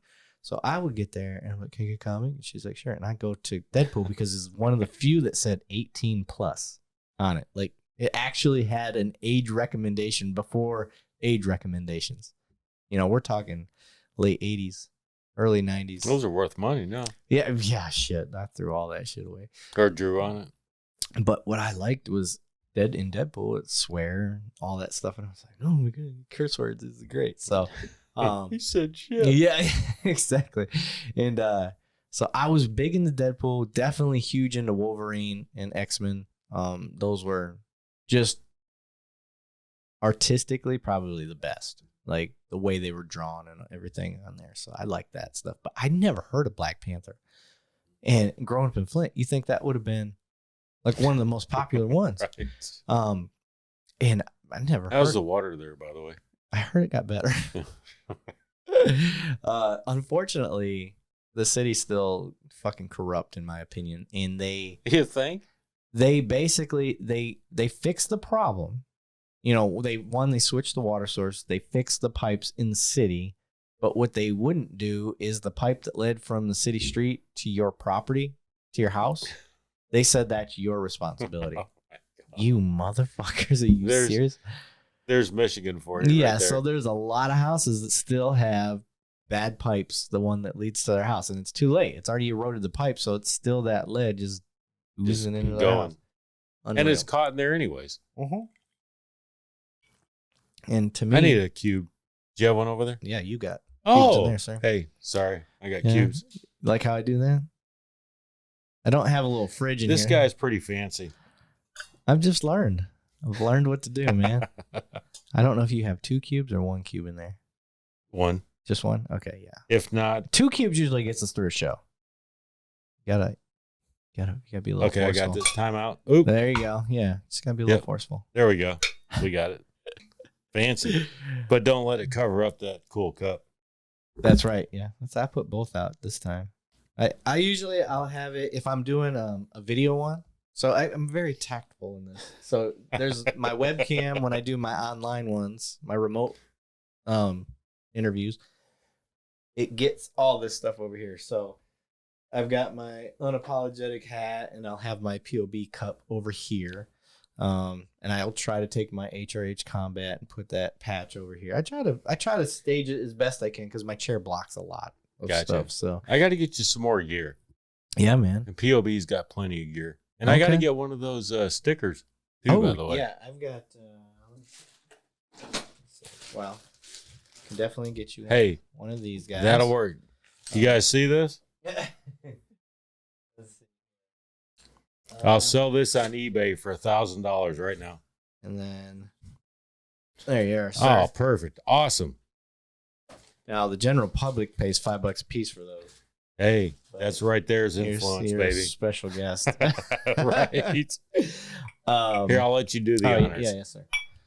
I'm a generous pourer, as all my guests have told me. We'll have to get him some POB cups for that. You know, Merica Bourbon needs to sponsor this show. You know, actually, speaking of bourbon, there's a... Or Smoke Wagon. That would be a definite preference. We have a... it's funny, I'm trying to hide this from you. Don't look at my Coke. Yeah, he's ruining it. Right. That's Hey, okay. now. I mean, that's my Yankee to part. be fair, guys, he did change his maxi pad right before he got here, so I the did. Coke totally makes sense. I did. I even put the little the thing on the end of it. So yeah, that's a tampon. That's different. Oh, gotcha. Oh, It's so all women in this house. So I got my mother-in-law that lives with me, my 2 daughters, and my wife. Oh, Yeah, oh. and two neutered dogs and a neutered cat. Well, that's why I've never put Coke in my whiskey before, but that's why it was when I walked in the front door. Oh, yeah, makes sense. See? Too much the estrogen just. I mean, it can go right back. Yeah, that's true. Well, the fact of the matter is, I didn't put any Coke in my whiskey. Well, that's true. Yeah, That's true. so you don't have an excuse. But you still read Better Homes and Gardens, though, right? Well, yeah, good housekeeping. Right. Yes. Favorite non-pornographic magazine to masturbate to. Which one was it? I know exactly where you said that. Was it? That wasn't Better Homes and Gardens. No, it was shit. I just said it. I thought. We're about to put that movie on. Yeah. Oh, you said, I think the first one is the one that they said. Yeah. Yep. Yeah. That was on Step Brothers. Yes, Step correct. Brothers. Oh, 100%. Yeah. Such a great film. Yes. It's funny. The movies that are out now that just either the woke crowd has not watched them or they forgot. They're on to other things. Oh my God. Did you see the thing on with Bill Burr on Netflix? No. You know how everybody thinks Netflix is so woke? Okay. They probably have the most conservative shows out of any platform. I think Netflix just like it's not that they have conservative. They just don't filter. They let exactly. They don't filter. And they won't take it off. Yes. It's like, I don't care Yeah. what your views are. Yeah. This is our show. Because Go. if you play Dave Chappelle, he's still to this day. I couldn't tell you if he was left or right. He doesn't. Everybody's a target for Chappelle. Bill Burr is the exact same way. Yeah. But he is the extreme to it. Yeah. It's like, I'm going to go over the border Yes. and get way over here. Yeah. And then I'm going to come over here and you're going to, at the end of the show, go, I don't know what he's talking about, but it was funny. Yes. It was funny. Because it's just in the name of comedy. Yeah. And in free speech. I think that's every comic's major stance is free speech. But you've lost so much of that. Yeah. I'm a huge comedy follower. I mean, I am. Chad Yeah, Prather. yeah, me too. And he's not even that funny. But no, he's kind of an asshole. Too. Yeah. But he thinks he's cool because he wears his own cowboy hats. Right. I think he got that from me. I don't remember. By the way, that asshole said he was going to get me a cowboy hat. So good luck. If he gets you one and not me, because I had to go buy my own. He told me he was. Yeah, he told me that too. Really? So good luck on that. Oh my God. If he does, I'm not his You know what I can do? I'm not his other half anymore. I've never done this in a show. I can call. I can Bluetooth me. Let me try this. What day is it today? Oh, he's not in studio Friday. today either. So let's try this. I'm going to get my phone connected. So give me a second on that. This will just be fun. This is like an exclusive. Yeah, this. By the way, we'll call in. We'll call him out because I think calling him out. I think it will show up. Long-time listener, first-time caller. Where's Roadcaster? Come on, asshole. There it is. Okay, so that's connected. So let me turn. So it's not muted. Okay. Let me pray there. Dude, this will be so fucking funny. All right, let's see what happens. I want to know if I can. You have to make sure you let him know he's on air, though. Oh, yeah, it's for working. sure. I can hear it in my headphones. Can you? Yeah. Oh, my God. This is amazing. You probably won't answer. Probably not. especially if he sees a Flint number. Right. Michigan.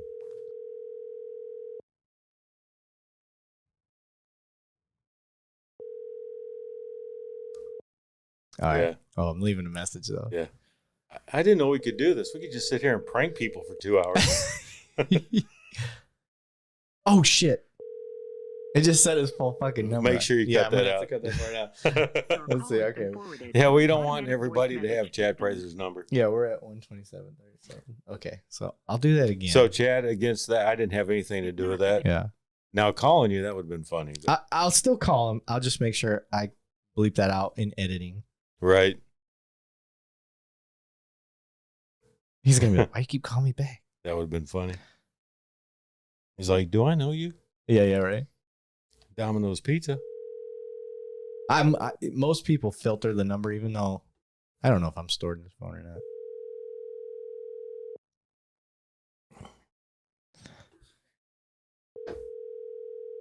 I'll mute that part now, so I don't have to do it later. Right. Voice message system available. At the tone, please record. Make sure you take out the other one though. Yeah, I definitely do. You may hang up or press 1 for more options. Hey, Chad. It's Eric Levine, and I'm sitting here with your boy Tim Labatzky from Patriot Owned Business. He's on the podcast right now, and we got in a little tiff because this part is actually on my show right now, so it's not live. I will be able to edit this, but I just want you to know I had told him that you told me at one point that you was going to get me a Chad Prather cowboy hat, and he said he told me the same thing. So if you get one before he does, meaning me, that there was going to be a problem. So I'm looking forward to having you on the show soon and wearing my hat in front of him on the show so he knows that you love me more than him. What do you think about that, Tim? Yeah, see, I haven't had to dispute on that because I had to buy my own hat. And I thought we had a bromance. Yeah. Me and Chad, which this is going to you right now. And disappointment. I mean, he did sing to you, but maybe it's just the one night. He did. Thing. I maybe think that made, it's probably because I didn't reciprocate it. Yeah. So maybe I should probably sing him a song. That's probably what it is. I would pay to hear that. I have a Clint Black guitar at the house. You can play? Strum that boy up. Oh shit, I can't play. And I can't play nothing. I like to sing in the car. I can play nothing. But Chad can sing. Yes. Surprisingly. Oh, he amazingly. Needs it because he isn't funny. No. Not really. So I mean, like we even said, he's a little. Yeah, that's okay. But that's okay. He's cute. He's still my brother, though. Oh yeah, he's definitely a hottie. Yeah. Every woman I've ever talked to is like, "Oh my God, he's so hot." All right, Chad. Yeah. Anyway, love you, brother. Yeah, just love you. Make sure you bring a cowboy hat for me and not. I love you more. And, by the way, no. Later, bud. He's gonna love that. Oh yeah, I'm sure I'll probably get a call here in a little bit. You asshole. I know, right? But I am so happy. This is the first time I ever tried that. I didn't know it was gonna come through in the headphones. That was awesome. So I'm pretty pumped about that. Let's call Domino's. Yeah. Here's a kind of a funny story for you. So when I started getting into, meeting Chad and going through that, so we have an event. Is this before he's running for governor? This is at the very beginning. Okay. Yeah. So he comes and speaks, or he offered out of the goodness of his heart and his crew to come speak at an event that we had here in Arlington at Gilligan's. Yeah. Okay. Yeah. Huge event. So we set it up and we're inviting it. Am I too far back? No, that's what I was checking. I can move up. No, it looks like you're in frame. Yeah, okay. You should be good. So we invite all these people. Yeah. It'll be that frame just anyway. Go like this. Yeah. So all these people are wanting to come out and see Chad. You would never imagine how many women just absolutely adore him. I'm sure. I'm sure there's some men too. So, well, that's true.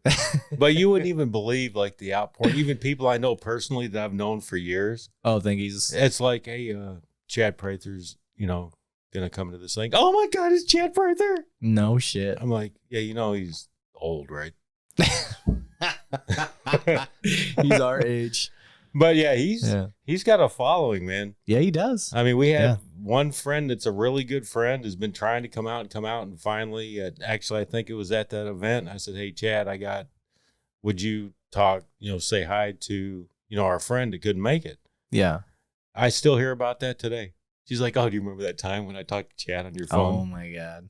Oh, it's insane. You want to hear, it's when you see stuff like that, you kind of sit back and go, that's cool and all, but yeah, it's not that cool. Right. I'm just kidding. Here's cool my, shit. what do they call it? 6 degrees of separation of Kevin Bacon or something like that. The Kevin Bacon effect, whatever it is. Yes. So here I am. My buddy Chris Hatchett, I always give him a shout out.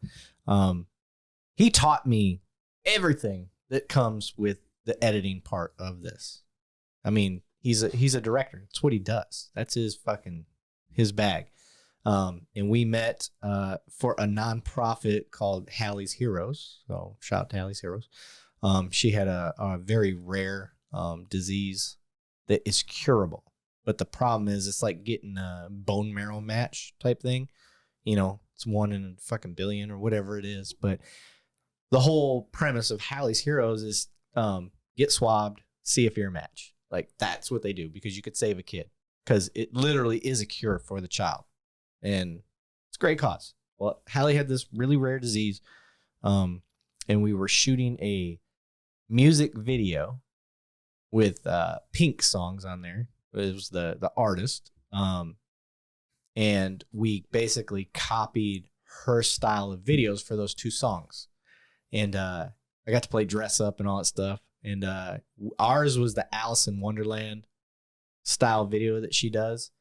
And Disney sent all the costumes for it and everything. And Chris was the director. He did the whole thing. Pro bono, just a good dude. Wow. And I think he's an Army vet, by the way. Hoorah. Yeah, so Chris did this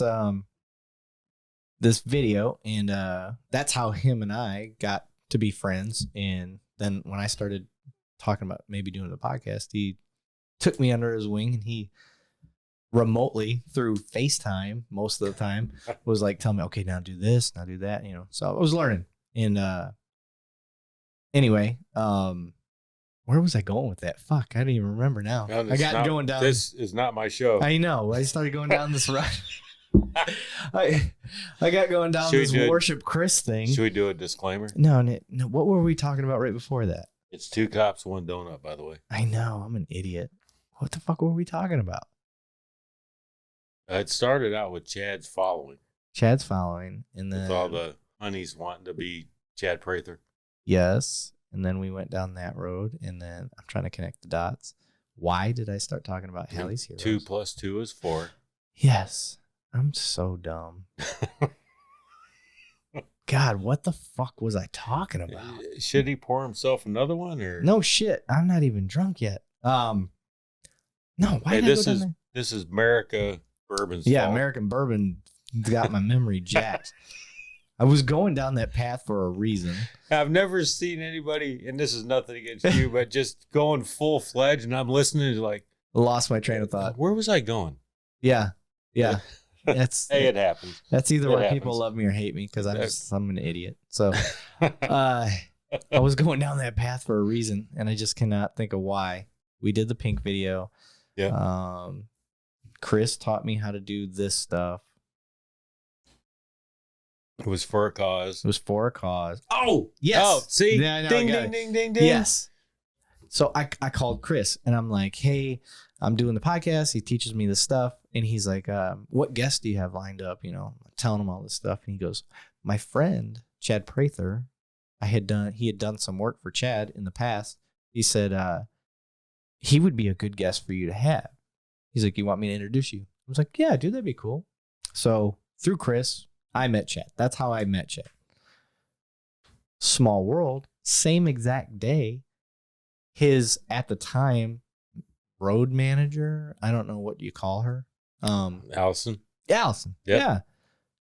Her kid goes to my kid's school, and our kids are friends, and another mutual friend, they grew up together. So they find out about the podcast and she's like, you should have Chad Prather on. My friend is his manager or whatever the hell she is. And I was like, that's so weird. I'm talking to my buddy Chris and we're on a two-way chat right now with Chad. It's already happening. Chad's like, yeah, sure, I'll be on the podcast. And this is why he was running for governor and all that. So the whole point that I was going to have him on was like, okay, if you make governor, like, what do you think police are doing well now? What do you think there needs to be work? What are the things police can expect if you make governor? Like, what is, just trying to go down that path.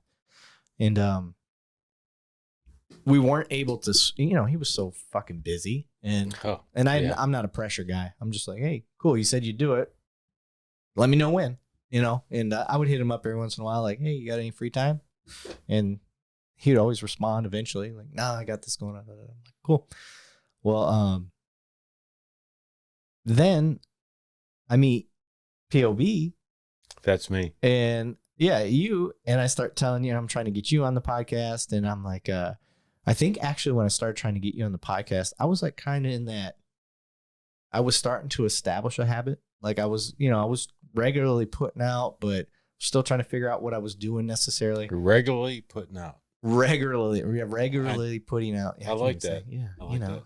My wife's like, yeah, you're not regularly putting out shit. So, trying to get you on. She should meet Shannon. Yeah, and what was funny was you were like, yeah, I'll do it only if I can do it in person. I'm like, okay, no remote. Good enough. And then we were trying to work it out. And then I think you had to cancel once because of COVID or something. And then, yeah, I got all excited about it. And I was like, and it's kind of a funny side story. So not that COVID's not real, whatever. So I went to actually a maskless COVID rally and I spoke there. 2 days later, I was gone. Oh, that's hilarious. I was like, oh my God, I think I actually have COVID. Yeah. That's funny. It was way messed up. Fucking Shannon karma, bitch. Still laughs at that That's today. what you She's get. like, your ass was down for 2 weeks because you were talking shit. Yep. You pressured the COVID gods and they heard your cry. And I've never really spoke about that because I don't want them to dig up the video of me standing there going, this is all crap, whatever I'd said. I mean, I was very big into like pushing it. And then 2 days later, I was like, oh, I'm really sick. So do you change your stance? No. After having it? No. Okay. Not one bit. Okay. So your argument wasn't that COVID's not a thing. Your argument was more like, why try to quote unquote protect me from something that I'll probably get anyways? Yeah. I've got the cold. I've had the flu, blah, blah, blah, whatever. Yeah. It's going to happen. Yeah. Not that I'm the healthiest person in the world, right. Obviously. Yeah. But everybody gets sick. Mm-hmm. Don't try to tell me what I need to do to prevent it, which obviously wasn't not working. Political ain't working. Yeah. All these people now are getting sick that have went and got so many booster shots. Hey, I got every shot them available. in their butthole. I got every shot available, even the butthole shot. I'm the type. Well, here's the thing. One, I'm military, so I got to get every shot that's out there anyway. Anthrax shot. Where you stand in line. All that shit. Yeah. I passed out. But they still should make a deal about it. If you want to do it, you be you, boo boo. Yeah. Now, so here's where I usually present an argument to my friends. What if it was Ebola that was spreading? That's like 98% of the time you're going to die. It's going to kill you and it's going to kill everybody around you. Like there's different levels. And I think at the beginning they needed to give us some sort of realistic level. Is this Ebola level or is this flu level? There was never a level. There wasn't. Me and Shannon used to kind of laugh about this. It's like if they would have came out and said, hey, if you walk outside your house right now without a mask on, your arm's going to fall off. Yeah. Well, I'm going to wear a mask. Yeah. But telling me that, oh, yeah, there's this disease going around. You might get sick. You might not. You may get a cough. Mm-hmm. Wear a mask. No. Yeah. I'm not. You're basically giving me the symptoms for a cold. Yeah. I'm 37 years old. Mm-hmm. But I've had, that's a lie, by the way. Yeah. But I've had plenty of colds. Obviously. Yeah. Oh, thank you. Yeah. A lot of miles, guys. Yeah, a lot of miles. Plenty of flus, always recovered. Yeah. There's never been a point in my life where I've been sick where I'm like, oh my God, I got to do something. Yeah. Now, to this fact, when I was sick, it got pretty bad. But hey, look, here I am. Yeah. I had to take breathing treatments. Yeah, it was pretty rough. Yeah. I had like the first round of COVID. I was one of the first people to get it. I mean, I had it in end of November, early December of, was it 2020 or maybe 2019, whatever transitioned. I think it was 2020, transitioning into 2021. Yep. I was fucked up. Hey, it'll put a number on you. Yeah, and I was fit. I mean, I was in the I was prime. Like I was not necessarily bodybuilding, but if you watch the podcast, like the very first couple episodes, like, God damn, Levine, your arms are pretty jacked in that one. Yeah, this guy was cut. Not now, but I gave up on this. I got post-COVID, so I just kind of quit. Yeah. Where the brain don't work. Yeah, it's all foggy, obviously. And right. Can't keep track of my own train of thought. But I ended up getting just dominated that first time to the point where I had to go to the hospital and they gave me the breathing treatments and they put me on some sort of steroid. When I got home, I was like, I got to do 1,000 push-ups right now. I feel amazing. I'm mowing not just our yard, the whole neighborhood. Yeah. Yeah. I was on such a high. And not with a push mower, but with scissors. Yeah. Yeah. I was jacked off of whatever they gave me. I just remember I didn't sleep. Like I got home. I was probably at the hospital all day. Literally, probably 12 hours I was there, doing the breathing treatments, all that stuff. And they tell me all the stuff they're giving me. And I get home and I'm like, I got an appetite now. I'm going to eat. I'm going to start cleaning the house. And it's like 3 a.m. My wife's like, what are you doing up still? I'm like, well, I need to play Zelda. I need to do this stuff. Like, she's like, you don't even play video games. I was like, I'm playing. I am now. Yeah. So I was juiced, man. But then, I got the vax. All of them, because I had to anyway, military. Like, they're like, get it or get the fuck out. And like, I'm already a science experiment for the military, so I don't care. Everybody was like, I'm not getting it. I had the research on We're going to chop your leg off because Yeah. we got to see where your feet came from. Yeah. Okay. I'm like, I don't give a shit. Whatever. Right. Sign the dotted Just line. point those four fingers at me. Yeah. There's certain things I agreed to do that I just accept. And being a first responder, being a frontline person, I get sick before everybody else. It's just how it's going to be. It's an accepted risk. And when I got the COVID, the Rona, I was like, whatever shot you have, Corona, whatever shot you have that you think's going to help me like mitigate these symptoms, I'll take it. I don't care. I'm not a doctor, so I don't question shit. And maybe I should, maybe I shouldn't. I don't know. That's an argument for another time, but I just shut up in color. That's my role. Yeah. Shut up in color. That's what I do. And it's completely up to The individual. your individual. Yeah. Like I never have. Yeah. But you and I are not sitting here arguing No. about Yeah. you got to get it. No, you don't have to get it. Right. You do you, boo boo. Yeah, exactly. I have no control over what you do in Mhm. your life. If you want to do it, great. If I don't want to, great. Yeah. If I die from it, well, It's your choice. That's my bad. Yeah, it's your choice. I'm Right. a big supporter of that. Now, I don't have to agree I mean, the with your biggest, choice, and the biggest part about that is even like in grade school, we all had to get shots. but They've changed, over the years. This is really no different. do you have the scar? No. Oh, do I don't Oh, have the scar. I got to hide that. No, No my scar? my dad does. Yeah, That little that circle. Yes. Yeah, Yep. yeah. I remember my grandparents, my mom, they all had it, but I guess they changed that shot. It's just, we all get that shot. I don't know which one it is, but they obviously don't need to do whatever they did to cause a scar. Yeah, to make that round circle on your arm. Yep. Yeah. I think my dad has it. I don't think my mom does, but my dad does. When I But went that through, was when he went. Yeah, when I went down the shot belt, the whatever you want to call it, you have nurses on both sides of you. Just yeah. Oh, That's how God. my mom and dad met. I ate shit. I went straight down. They hit me. I swear to God, to this day, I heard the liquid when they injected me in my ear, and they were shooting me in the arm. And I'm not like shots didn't bother me. Like it wasn't a thing. You know, I'm 20. At that time, I was 23 when I got in the military. I was a little older, and I just fucking on my face. Now I attribute it to dehydration, lack of eating, lack of sleep. There's a lot of factors going against me in boot camp, but when they gave me those shots, I just ate shit. I wake up, I'm in a chair. The nurses look pissed off, like I ruined Like their you day. did something wrong.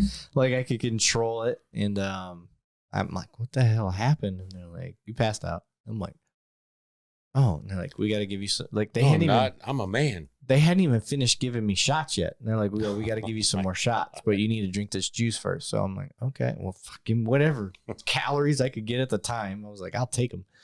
So they're giving me orange juice and stuff. And I'm like, why didn't you give me the shots while I was passed out? And they're like, we're not allowed to.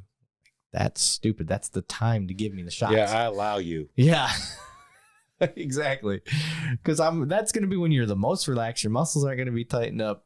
And you won't know. And I won't know any better anyway. Fuckers. That's how my dad met my mom. Yeah. She was a Army nurse, and my dad had to go through. That was during Vietnam, Okay. so he had to go through 2 lines. Yeah. And that's how they met. Mm. She was the one that went. Damn. Actually, Those she may have old- been the one that gave him the those old pneumatic circle. guns. Oh yeah, just Yeah. I don't know if they still use those or not. My memory's so bad. I don't know if they used those on us when I went through. I don't remember. I don't know if they just had syringes in their hand or if they had those little the guns. Yeah, the little guns. And my sons never told me of what they had to go through for that. Yeah. Which Vietnam would have been, Mm-hmm. 8,000 Yeah. shots. Oh, for sure. Yeah. 'Cause you got mosquitoes and everything. Malaria, Everything. blah, blah, Agent Orange, blah. whatever. Yep. Yeah. So that's how I met my mom. And that's Nice. how I'm here. Nice. Dad's Yep. still alive? He is? Is he? Yep. Nice. As ornery and angry and as ever. Was he drafted or did he sign up? He had a choice. The smart ones, from my understanding, a lot of them are like, I see the writing on the wall. I'm going to sign up for the Air Force or I'm going to sign up for the Navy. He had. Now, I don't have the whole backstory. Uh-huh. Now, this is coming from my grandfather that did like a ton of stuff during World War II we didn't know about. Yeah. My dad may have not been the most upstanding citizen in Detroit, Michigan. Okay. Yeah. And that was back during the time where it was So maybe the judge kind of gave him you a can choice. go to jail. Yeah. Or on your father's request, you can go to the Army. Yeah. My dad chose to Okay. go to the Army. Yeah. In Yep. Detroit, that makes sense. Yes. Yeah. I think everybody in Detroit needs to go to the Army. Yeah, I just got back from Detroit. I was there 2-3 weeks ago. Is it still a city or? It's a lot like RoboCop, like you remember. I do. Yeah, I remember going to a Detroit Tigers baseball game and hearing gunshots. Yeah, that makes sense. Yeah. Yeah. It's pretty awesome. Yeah. Did you go to That's the Tiger way they do it. Stadium or did you go to Comerica? I've actually been to both. Yeah. I went to Tiger Stadium where as you're walking up the thing, Mm-hmm. there's people bumming money. Yep. And it's like, all right, 8th inning, it's getting dark. We're out. Yeah. Yeah. I love that they have the baseball stadium and the football stadium right next to each other now. They should. It's fucking awesome. They need the basketball stadium right there too. They might as well because then you can do a loop for begging Yeah. for money. Might as well. Yeah. Detroit's terrible. Yeah. As much as they try to brag about it, like it's on the rebound, it's coming back. Like, no, it ain't. There's actually a video online. I was at this game, a Tigers game, where the announcer, somebody hit a home run. The announcer's like, oh, great home run. You get to see the backdrop of Detroit. And the other announcer goes, it's all abandoned. And it was. There was nothing there. That's awesome. Yeah. Yeah. I feel bad. When I was there for an officer's funeral. And I never stopped recruiting. ever because I love where I work. So I was like stealing a bunch of Detroit officers. Like, you guys are looking to get, appreciated and paid for what you do for a place that's the same cost of living. Come on down. Because Detroit, I think post or pre 9/11, they were like at 1.5, 1.7 million, somewhere in there. They're at like 550,000 now. Oh, yeah. Detroit is nuts. Gone. Yeah. Gone. Insane. And the ones that remain behind, and this is generally speaking, but it's the ones that couldn't escape. So, fuck. Yeah, I have a lot of family that lives in that direct area. Yeah. And I live there. And it's just, you get to a point. I've never been in a city before where when you hit one street, you went too far. Oh, for sure. So they're like, oh, wait, we're at 12 Mile in Utica. Yeah. Whoop, turn around. Yeah. We can't go this way. I can tell you all the 8 Mile signs are still there now. Like, people must have stopped stealing them. Well, because when I was there they can't figure out how to burn them. Yeah. That's the problem. I remember when that movie 8 Mile came out with Eminem, and I still lived in Michigan at the time, and you'd go down and you'd be like, oh, you're at 7 Mile. You're at 9 Mile. In Michigan Ave. Yeah. All of the signs would be stolen everywhere you go. People were taking the 8 Mile signs. So they had, like when I lived there, and you probably know this, is there used to be a big thing to go from Detroit to Windsor. Yeah. Everybody crossed the border because you could drink. Yeah. Pull that mic towards you. You can lean back. Yeah. Just pull the mic towards you. Yeah. So we would always go to Windsor. Yeah. To party. Yeah. Whatever. Before you needed a passport. Right. Mm-hmm. And you come back. Oh, yeah. Where are you from? America. Yeah. All right. Go ahead. Bye. Yeah.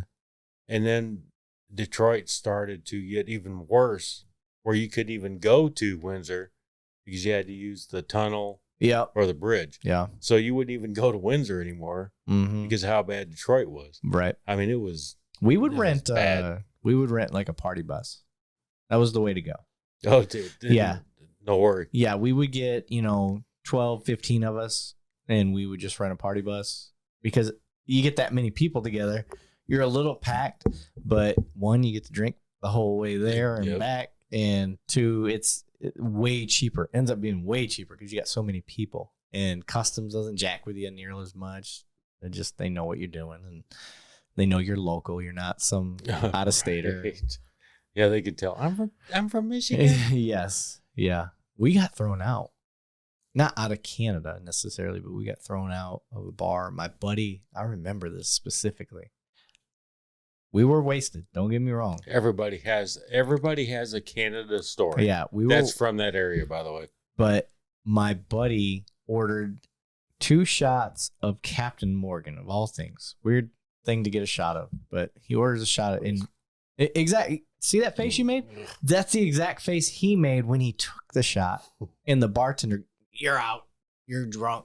And kicked us out of the bar because he grimaced from a shot. I was like, he ordered Captain. I kind of get it. Like, I took the other shot. I was fine. Right. But yeah, we got kicked out of the bar there. So was that in Canada? Yeah, Windsor. Yeah, we were in Windsor. Yeah, Windsor. Yeah. Molson Ice, baby. Ooh. Yeah, Molson. I liked if I drink beer, there's another Canadian beer. What the fuck was it called? Maybe it was Molson. Yeah, Molson had like 4 different versions. I gotta look at the back in my day. Now I sound like the old man on the porch. Back in my day. Canadian beers. Let's see. Is Bass Canadian? Labatt. That's what I was thinking of. Oh, that's funny. My last name's Labatzky. Yeah, I liked Labatt Blue. That's what I would drink when I go over there. They actually had an ice also. Yeah. Yep. Yeah. But that was the one. That was what I think. You know what? I need to find that beer now that I think about it. I haven't had that since I was probably in my 21. Like everybody else. With my teens. Yeah. Well, I only need to be 19 to drink over there. So. Yep. Yeah. Well, even if that. Yeah. Just show up. Yep. How old are you? 19, but you're wearing a diaper. Yeah. Oh, I'm good. I got an American ID. Right. Here's a flag. Yeah. Come on in. Yeah. I'd wear my Maple Leafs jersey. Oh my God. I was a huge Maple Leafs fan. Really? Oh, On my that God. side of Detroit and not being a Red Wings fan? No, I was a Red Wings fan. Don't get me wrong. But Maple Leafs were my backup team. Like, I loved the rivalry. Isn't that like a completely against the law in Michigan to either be a Red Wings fan and then cheer for a Canadian team? My thing was, if I was going to cheer for any other team, it was always the Maple Leafs. And the main reason was because of Felix Potvin and Ty Domi. Those two players alone. Felix Potvin was their goalie. They called him the Cat. He was just, I loved goalies back then. I thought he was the shit. And then Ty Domi was like 5'5" and would fight anybody, including Bob Probert. And that was my favorite fight ever. Now, that's a big deal because Bob Probert was just, that's all he did. Yes. And I'm going to go on the ice and I'm just going to knock the shit out of somebody. I'm going to sniff 18 kilos of cocaine and then I'm going to go play hockey. Yes. Yeah, that was Probert in a nutshell. And that's insane that you say that, because we went to, years ago, I worked for Chrysler, which in Detroit. Yeah. So we would go and do it's the one auto of the few shows. that survived. Yes. And we went to a couple of parties after the Red Wings games, and Bob Probert and Iserman. And all, what was the other one's guy? He had Fedorov, Coffee. Fedorov was good, 91. He was awesome. Igor Lariano. And then the white guys. Yeah. Yeah. So we were all there, and Bob Probert was at the bar buying shots for everybody across the bar. And he got so wasted, kind of like what you're just saying now, is as he was walking out and his people were trying to carry him out, he was headbutting everybody on his way out the door. And there was Red Wings fans that wanted him to do that. Yes. Jesus. I wouldn't and have it been was, one of those. I'm out. Yeah. If you want to get headbutt by Bob Probert, you go right ahead. Yeah. I bet there's a lot of calloused bone behind that. Yes. Yeah. That's the craziest scene I ever seen in Detroit. Yeah. With that. I mean, they were just fans instead of going, hey, will you sign this? For those that don't know. Headbutt me. Yeah, if you don't know about Probert, like he was the enforcer of enforcers. If you look at any hockey fights, this is usually in the top 5 of best fights ever. And he's all 5 of them. Because there's no ducking punches. It's just, okay, you punch, I punch. You punch, I punch. Yep. And whoever's standing at the end is the winner. And it didn't matter if you were another hockey player, a referee, or a goalie. Yep.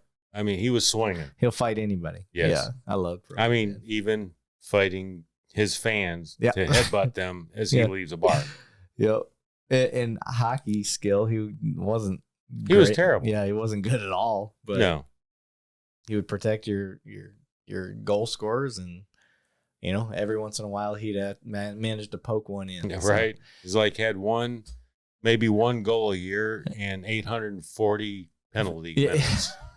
Yeah, in 2 games because he got suspended for the rest. Yes. So that's Bob Probert. Yeah, Probert was. I think there's a Netflix special about Probert actually. There is. Yeah, I actually watched that. I think I watched it. I think he was drunk through the whole thing. Is he? He's not still alive. I don't think. Yeah. Is he? Yeah. Oh shit!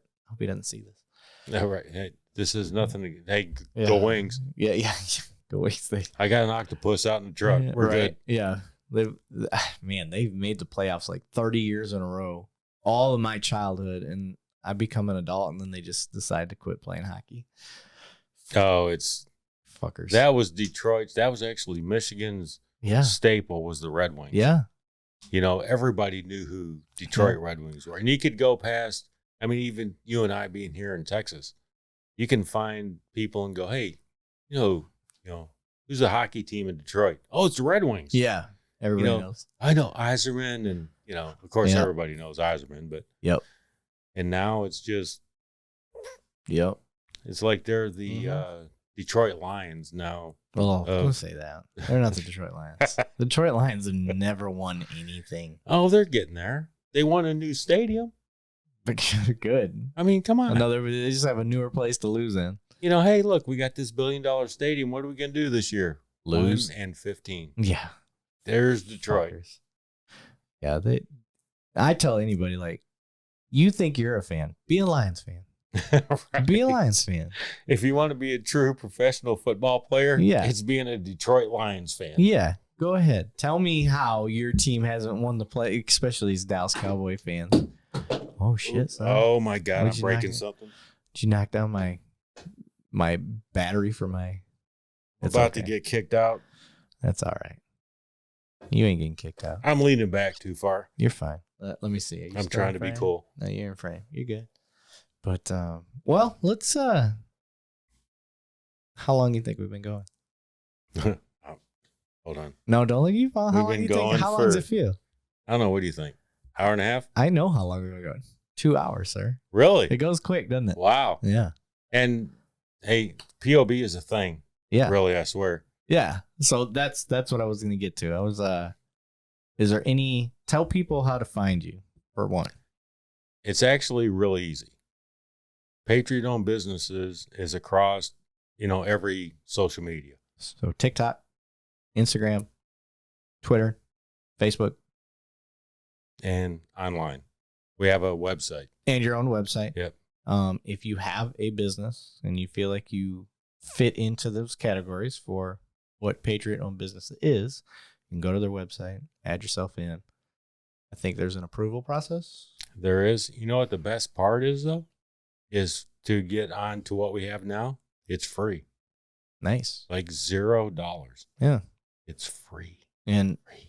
it's what I like about it is it's a community of support. That's really all it is. Yes. Everybody, if you're a small business owner, you know the struggle. I know the struggle. And it's cool to everybody supports everybody. Even if, and this is what I explain, people are like, you have other podcast people on there. Like, aren't you afraid they're going to take away from your audience? No, I don't give a shit. Like, if they have something good to say, I want it out there. It's not taking, you're not taking from me by me sharing that we both do two similar things. Even if even if your podcast was exactly what I do, like if you're another roofing company, two roofing companies fighting against each other, like there are so many roofs out there. We can't do them all, man. We cannot do them all. So you're not taking anything from anybody. No, and if you look at it, and we've said this to even other people that, okay, there's a roofing company in Oklahoma. Mm-hmm. There's one in Texas. But you live in Oklahoma and have a rental in Texas. Yeah. And this Oklahoma roofing company says, hey, POB has this roofing company in Frisco where you live now. Call them.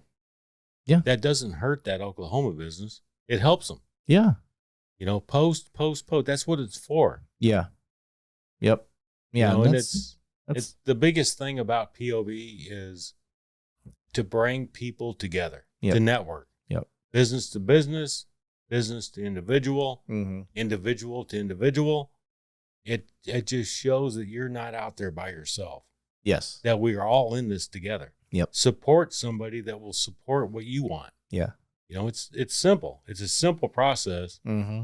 that we came up with that follow it. And again, it's free. Yeah. And that's kind of one of the things that I push on the newer cops. I'm like, you need to reach out to your small businesses. It's like, it's going to be hard for you to get to know a Walmart because you're going to have a ton of different managers, all different times a day. It's going to be hard for you to get to personally know your Walmart people, your Best Buy people, or whatever it is. You'll get to know your loss prevention guys really well. So get to know those guys. Right. I was like, but the important part is getting to know your small businesses. Go to them, talk to them, find out, because a lot of times these small businesses, they have information, they have crimes, they have these things that they didn't feel it was worth reporting and making but your job as the officer is to create that connection with them and show them the importance of reporting those crimes. I had one in particular. Their firewood was being taken.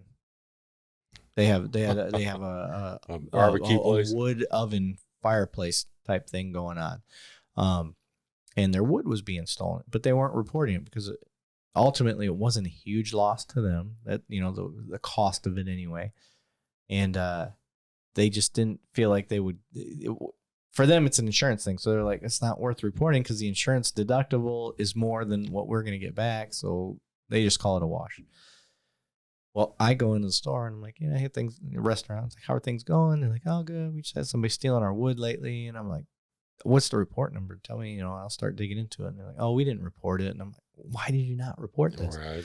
It's like, listen, here's how it works. And for any business owners out there listening that are going to eventually hear this, this is how it works for police department. You report it. Well, a citizen down the road in a different house where this guy also broke into, now we put a trend together. Now we got a MO. Oh, he stole the wood from this guy's house and he stole the wood from your restaurant. He's, 4 blocks away, they stole firewood from over there too. Now we got a trend, but at this one house that happened to be a red car. And well, guess what? At this house, it was also a red car. Now we can associate that red car with your 2 places and your restaurant.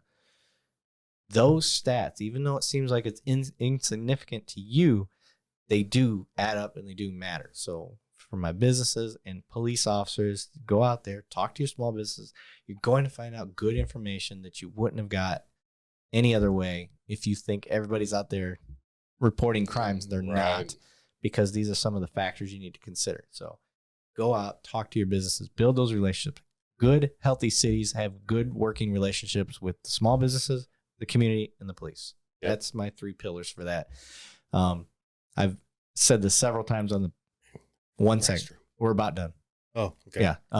I've said it's important. Those are the 3 pillars. Politicians, they give or take, I don't think they really play a role. But other than that, brother, so that's how people can reach you. They go out to all those social medias. They can get on your webpage. They can join. Is there any other parting words that you have? I mean, it's patriotownedbusinesses.net. Mm-hmm. Facebook, any of the other ones, just go Patriot Owned Businesses. It'll pop up. It'll have our logo. Oh, on your hat. I was going to say right on your hat. Wherever it is. There you go. If you don't see that, it ain't us. Okay. Simple. That works. Well, I appreciate you being on, brother. Man, absolutely. This is awesome. It's fun, ain't it? Yes. It goes by quick. We got to do it again. Absolutely. I'm going to come out here and see Chad here pretty quick. Okay. Sounds good, man. Awesome, brother. Later.